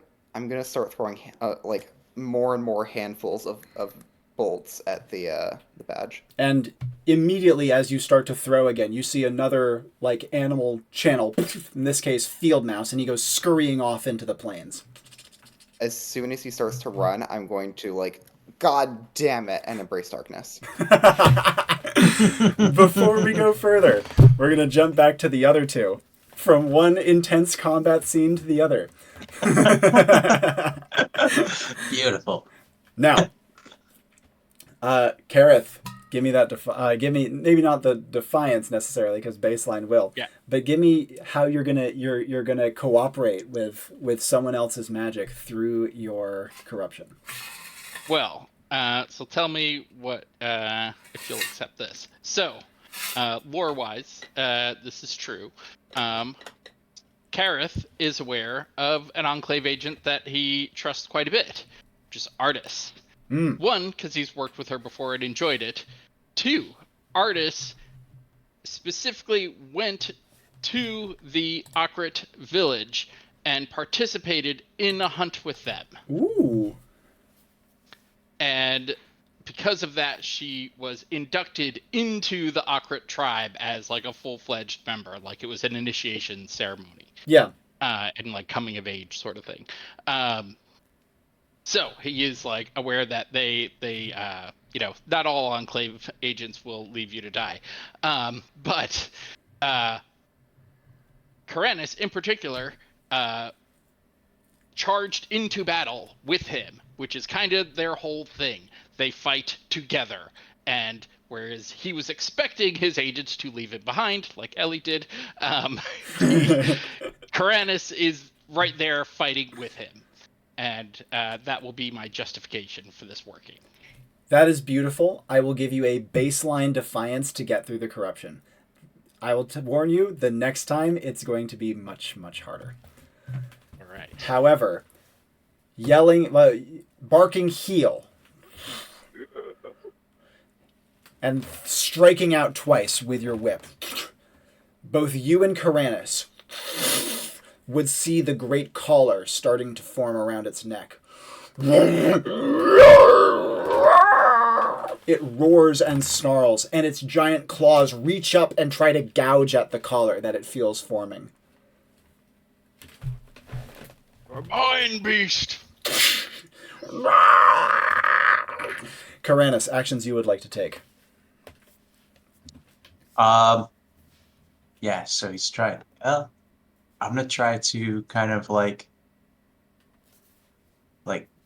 break the horse essentially. And I'm hoping that Phalanx is gonna come in for that charge, and I'm gonna try to come in with a hit to the side too. And I'm kind of well, it's actually because my hands are active. I'm just gonna look up at Revnus and hope for him to pounce down, try to distract this beast. And he jumps down onto the beast's face and deeply sinks his cat teeth into its giant fleshy lip. Stick him. Nice. Stick him. And at the same time, it also takes a knee. As the damage being inflicted to its haunches is finally bad enough, it's having trouble standing. And it finally moves its hands from its collar as the collar finishes forming. Phalanx kicking at it. Kaeranis slamming at it. Zach biting at it. And up on its lip, Revnus clawing at it.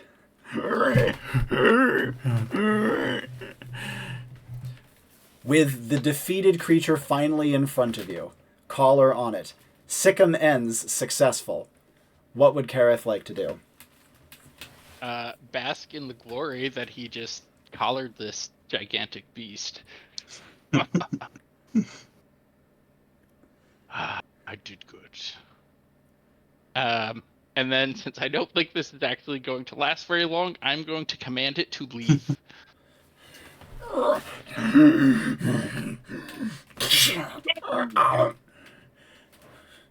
And as you do so, it takes a staggering step backwards, Zach leaping away, Phalanx rushing around to Kaeranis' side, and Revnus leaping down onto the saddle.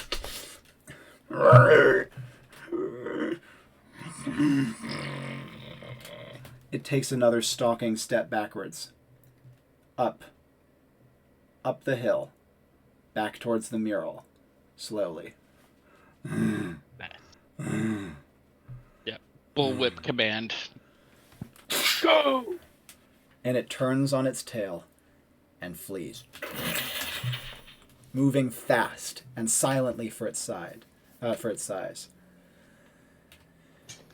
There's a moment of calm. Kaeranis is breathing deeply. Kareth too, though in this case he's even higher on adrenaline. Zach rushes back over to his side, and you guys Good hear boy. the howling of the Cavelte. Oh, Howling like they're being attacked. No, it's the Oh. it's the coordination howling you heard towards the beginning. They're gonna hunt it, huh? And sure enough, their howls start to grow quieter.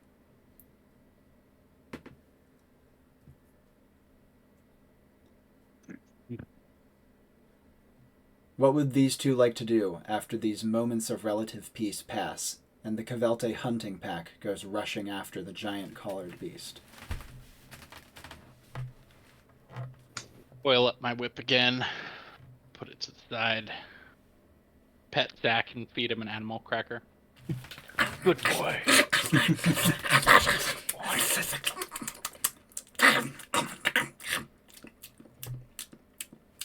I hope my animal noises are coming through okay on this one. They are. I disabled noise Yeah, suppression. perfect. Good boy, Zach. Good boy. And you can see that the bruises and lost teeth that he suffered almost immediately start to repair. Kaeranis, what would you like to do? Yeah, so I'm gonna look to the beast and say, Phoenix, good work as always. Mount up. Mr. Revnus, come here, good boy. Put him on the back there. And deciding which way to go. If I should go back. Would Kaeranis go back or would he continue on with the beast? I think he's still got it in the back of his head about the he's torn between going after the beast or going back towards the architect there. Yeah. Uh, Well, what would Kareth do while Kaeranis is considering? Well, Beast pretty much taken care of at this point. Again, corrupted, so untrustworthy that his teammates are going to finish the mission. Probably going to head back to find his quarry as the mission has instructed him to. Indeed. Come on, Zach. We need to find this man. And Kaeranis, as Kareth, ignoring you, starts to tromp back down towards the Yeah. plane, what would you like to do? I think that's gonna spur back Yeah, absolutely. towards And are you hopping back aboard, I'm guessing? yeah, hopping back on Phoenix. Now, Ellie, as Embrace Darkness activates, what are you going to start to do? Okay, so Ellie's entity is simply called Love. Yep. You go, oh, Eleanor, darling. How kind of you. As she floats up and starts like flying after the rat guy. Yeah. She's just gonna poke his badge, like get that done with. As you go blazing after him, like flying through the air with a powerful manifestation, you can see another aura flare, and he becomes a sparrow and takes to the air as well, keeping just ahead of you. What do you want to do from here? Like telekinetically grab him, pull him to my hand. As you telekinetically grab him, you can see that the little sparrow man, flapping his arms wildly, turns to you fiercely and gives a almost picture-perfect birdsong impersonation, pitched up from his size, and defiances your telekinetic grab. Too much trouble. I'm gonna explode his eyeballs. And as you do so, another aura flares around him. And you can see that the aura that he transforms into is one that I'm actually not sure that Ellie or her form would recognize. But I'll give it to you anyways, just on the off chance. Well, I'm sure that you do, now that I think about it. A woodlouse. And as such, when you explode his eyes, They're just two little useless little pins that just pop out. Now, he doesn't transform literally into a woodlouse. He transforms into the aura of a woodlouse. And as such, as his eyes kind of pop, he drops to the ground and curls up into a tight ball, protecting himself. I want to teleport to his badge and poke it.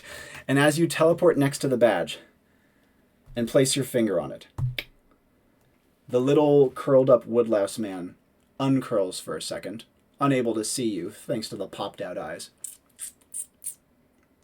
And you can see it dissociating.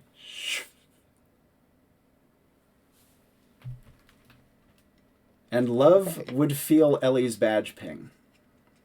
She is not pinging out. I had a feeling. Now that that's dealt with, she's going to make a basically indestructible barrier around the badge. Like a man that repels anything that touches it. And she's going to attempt to knock Ellie out and fail because of Fill the Void. Nice. So she's going to start looking for some other way to knock herself out. Which will first involve ramming headfirst into the beaver dam.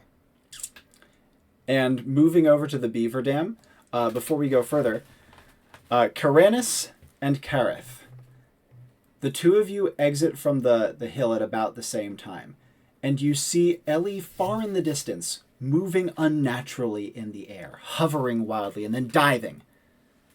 And after a moment, obscured by the grass and the waves of the hills, with the two of you moving out from the forest, you would both feel your badges ping.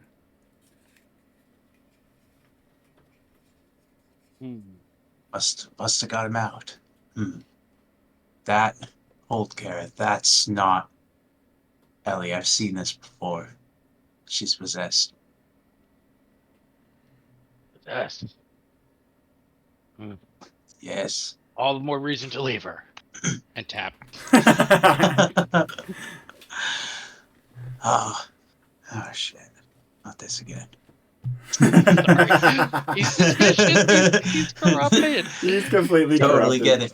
That's the only law. Kaeranis is he's at an impasse where he's like, should I try to save her? But then he also knows the damage she can do. And reluctantly pings out. And as Kaeranis pings out, final actions from Love. We can go into some detail if you'd like. So she's going to do anything she can to incapacitate Ellie before Embrace Darkness ends. Yep. I will actually leave it entirely to you to say whether she succeeds. I think that's a question of how effective Fill the Void is. Fill the Void. She can't use magic, but Fill the Void would protect from all of the user's own abilities. The possession side of Embrace Darkness, you could argue is part of that, but of course, we don't want Fill the Void to blank Embrace Darkness entirely. So I think that literally bashing her own head against a dam, that would work were it not for the fact that Fill the Void also provides you with a shield. And it's like decent shield. It's a magical shield. And also, Ellie is only so strong.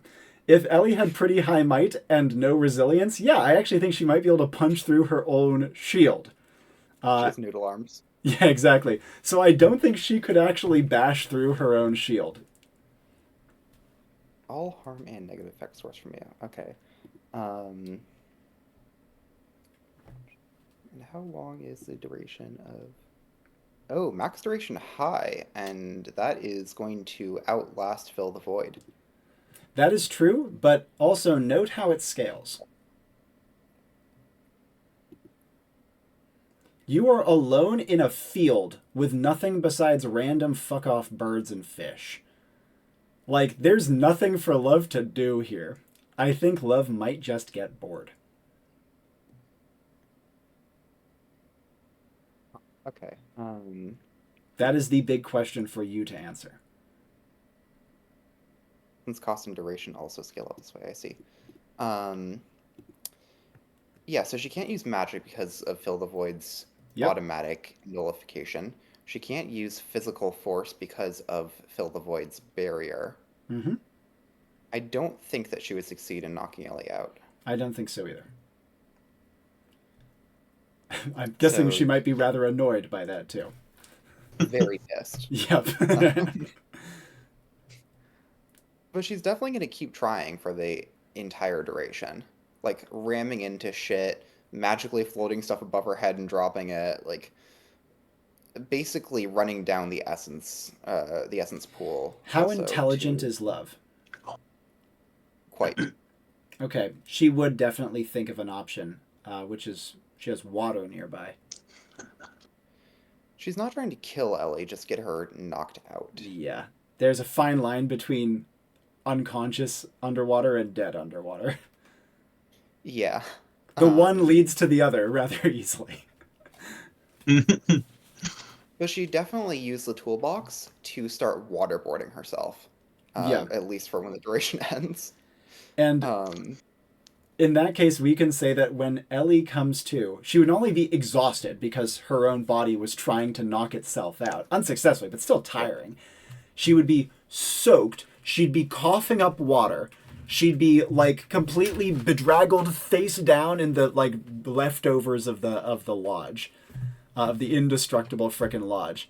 Her fingernails would be all scraped up and peeled from like ripping and clawing at things. And also she would be starting to hallucinate from essence exhaustion, though not severely yet, in the yellow. Yep. Interesting fact from Peanut Gallery. Alright, yeah, Ellie will like fuck and like roll over on her side, cough Yeah. up the water, reach for her badge, have her hand violently repelled. This has happened before. And try to deactivate her own manifestation. You have triple will. I will say absolutely you can do so. Yep. And then I will ping out. Wow. And on that note, we will end the mission. Whew. Nice. Nice. Nicely done, my friends. Okay, well, first of all, before anything else, Aliizi, Connor, a delight to have you on an actual play at last. I hope it was fun. Before Absolutely. anything else, do you guys have questions for me about the plot of the mission or calls that I made? I mean, what was his deal? Legacy class or To answer your question first, Aliizi, yes, the Architect was a legacy class. Dolginus is actually an NPC teammate I have played several times before. Oh, And nice. you saw him in like the weirdest possible state, because normally he's an extremely put together, charismatic, confident fellow. And he was an animal impersonator on this one. Detour, you had a thing? Yeah, like what was his deal? Was he like possessed or something, or cursed? He damaged the mural. It cursed him to rapidly shift between animal forms. Even just like chipping it ever so slightly with his compass cursed him. And or the chisel, maybe. Yep. And this would have meant that if any of you guys had damaged the mural, it would have hit you as well. fun. Which I thought Ellie could actually make a really good use of. Like, genuinely good use of. And obviously, because he is an architect, he tended to gravitate towards building animals. And so when not, like, pressured, he would just be, like, building houses and then moving on to the next animal form and building more houses. Nice. Other questions? Is this a like setting that's tied in with anything else? Like, how did you get here? Yes, this is actually a setting from a pre-Enclave game that was very beloved, and I have explored this setting more than any other Enclave setting, and this is only a tiny corner of it. I'm starting to break a long-standing taboo of mine of recycling old world building from other games for Enclave, and I'm glad that, yeah, it's lifetime, for the record. I'll tell you guys more about it later if you would like, but some people who played games with me in high school would recognize this. Nice. Nice. The Cavelte were quite well liked among those player bases. A lot of people really enjoyed working with them. Glad Pretty we cool. didn't kill them.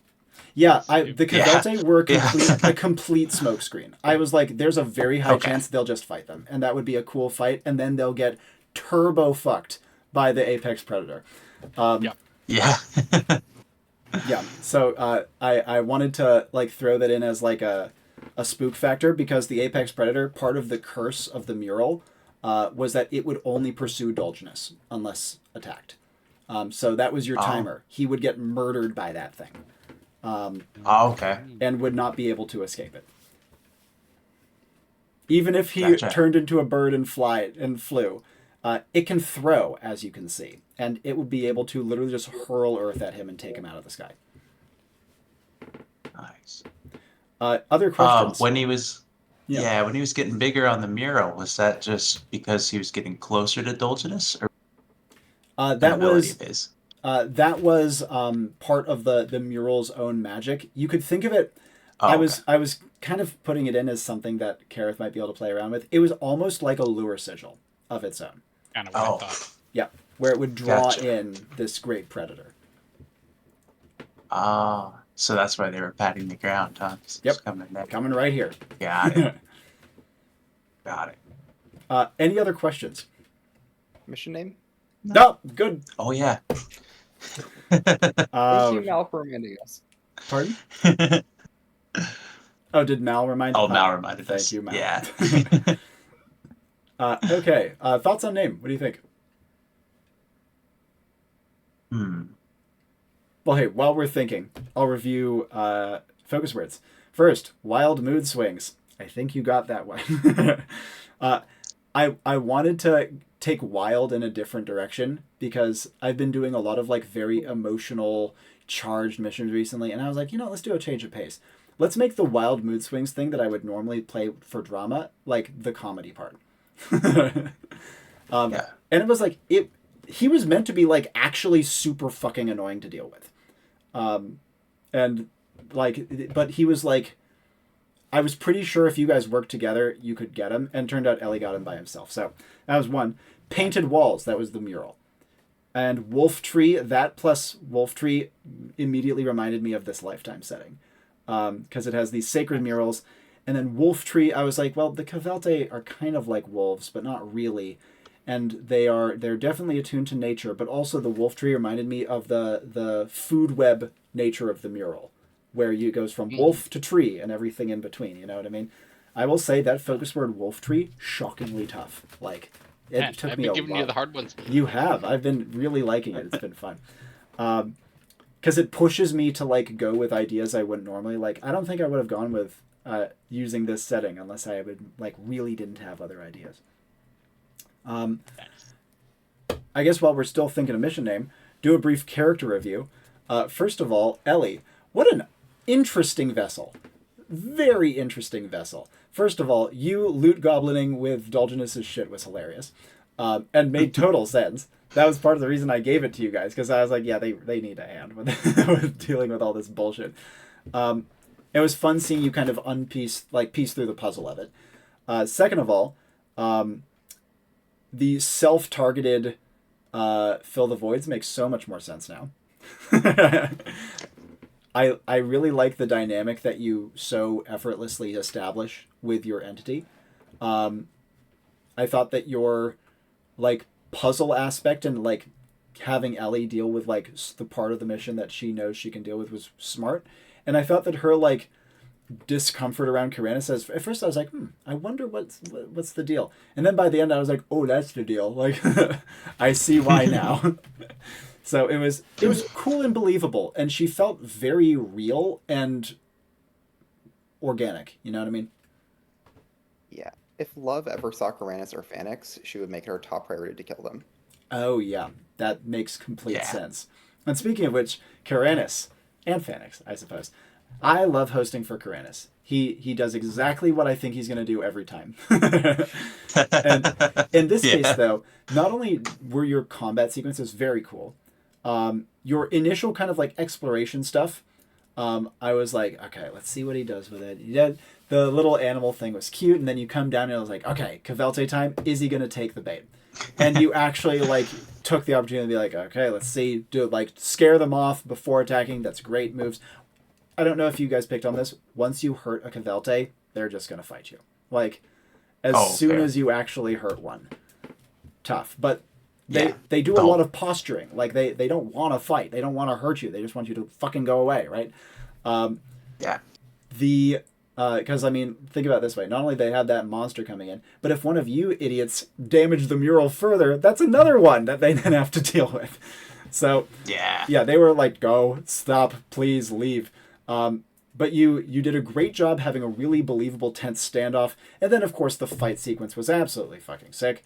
And I really loved Kaeranis' believable moments of uncertainty. Like, coaxing Phoenix, dealing with the Cavelte, seeing Ellie being possessed. These were all these things where I was like, yeah, he's making human decisions. And that's what we always love to see. Plus, just like his linebacker playstyle is so fun.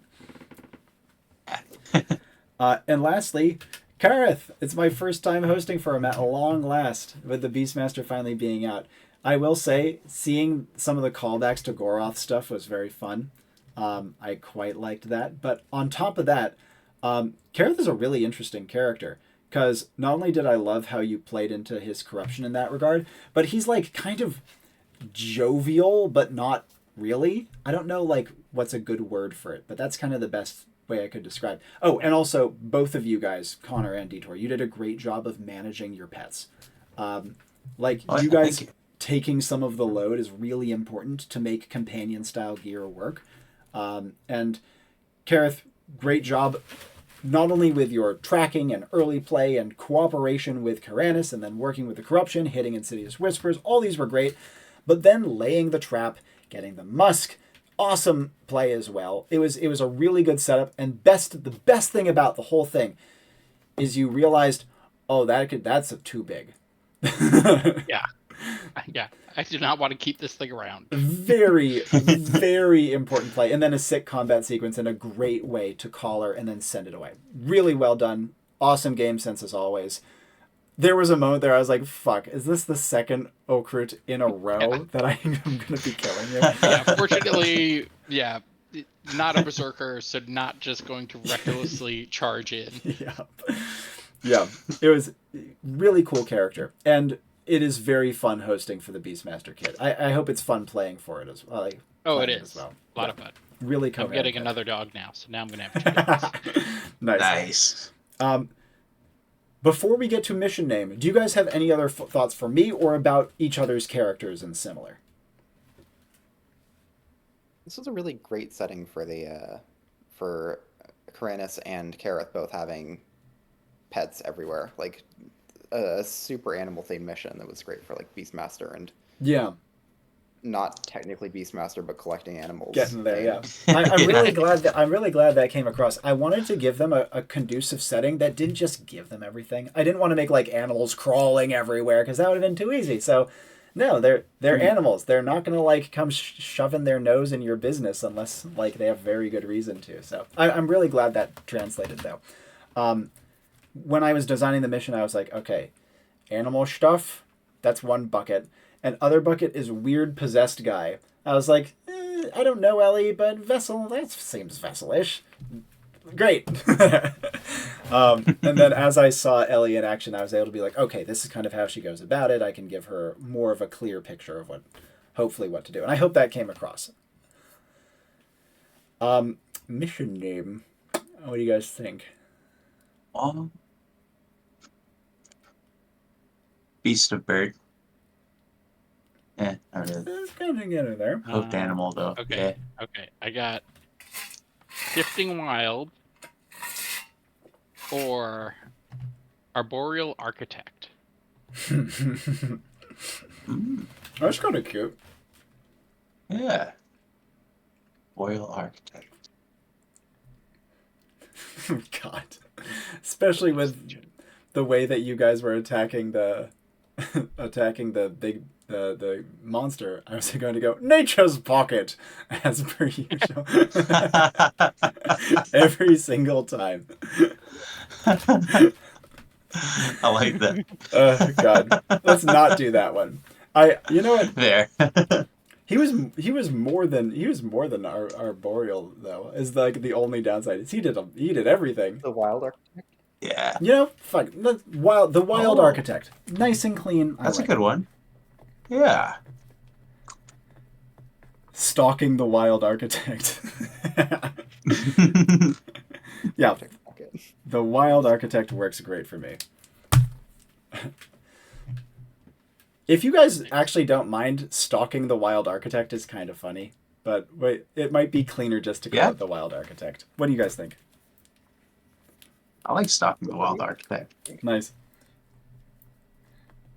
It reminds me of, there was this book my dad always references called Stalking the Wild Asparagus, about, like, foraging. Oh, that's perfect. Yeah. Nice. Brilliant. Do you guys have any final thoughts before we sign off? I thought it was fun. Nope. It's an awesome Yeah. mission. Grand. Had a lot of fun. That's great. It was cool seeing Ellie in action, and I Yeah. also love Kaeranis. I think he's great. Yeah. And Have Ellie you... was finally forced to embrace darkness for the first. Yeah. So I was gonna say, finally got to embrace it. have you... Kareth's cool too.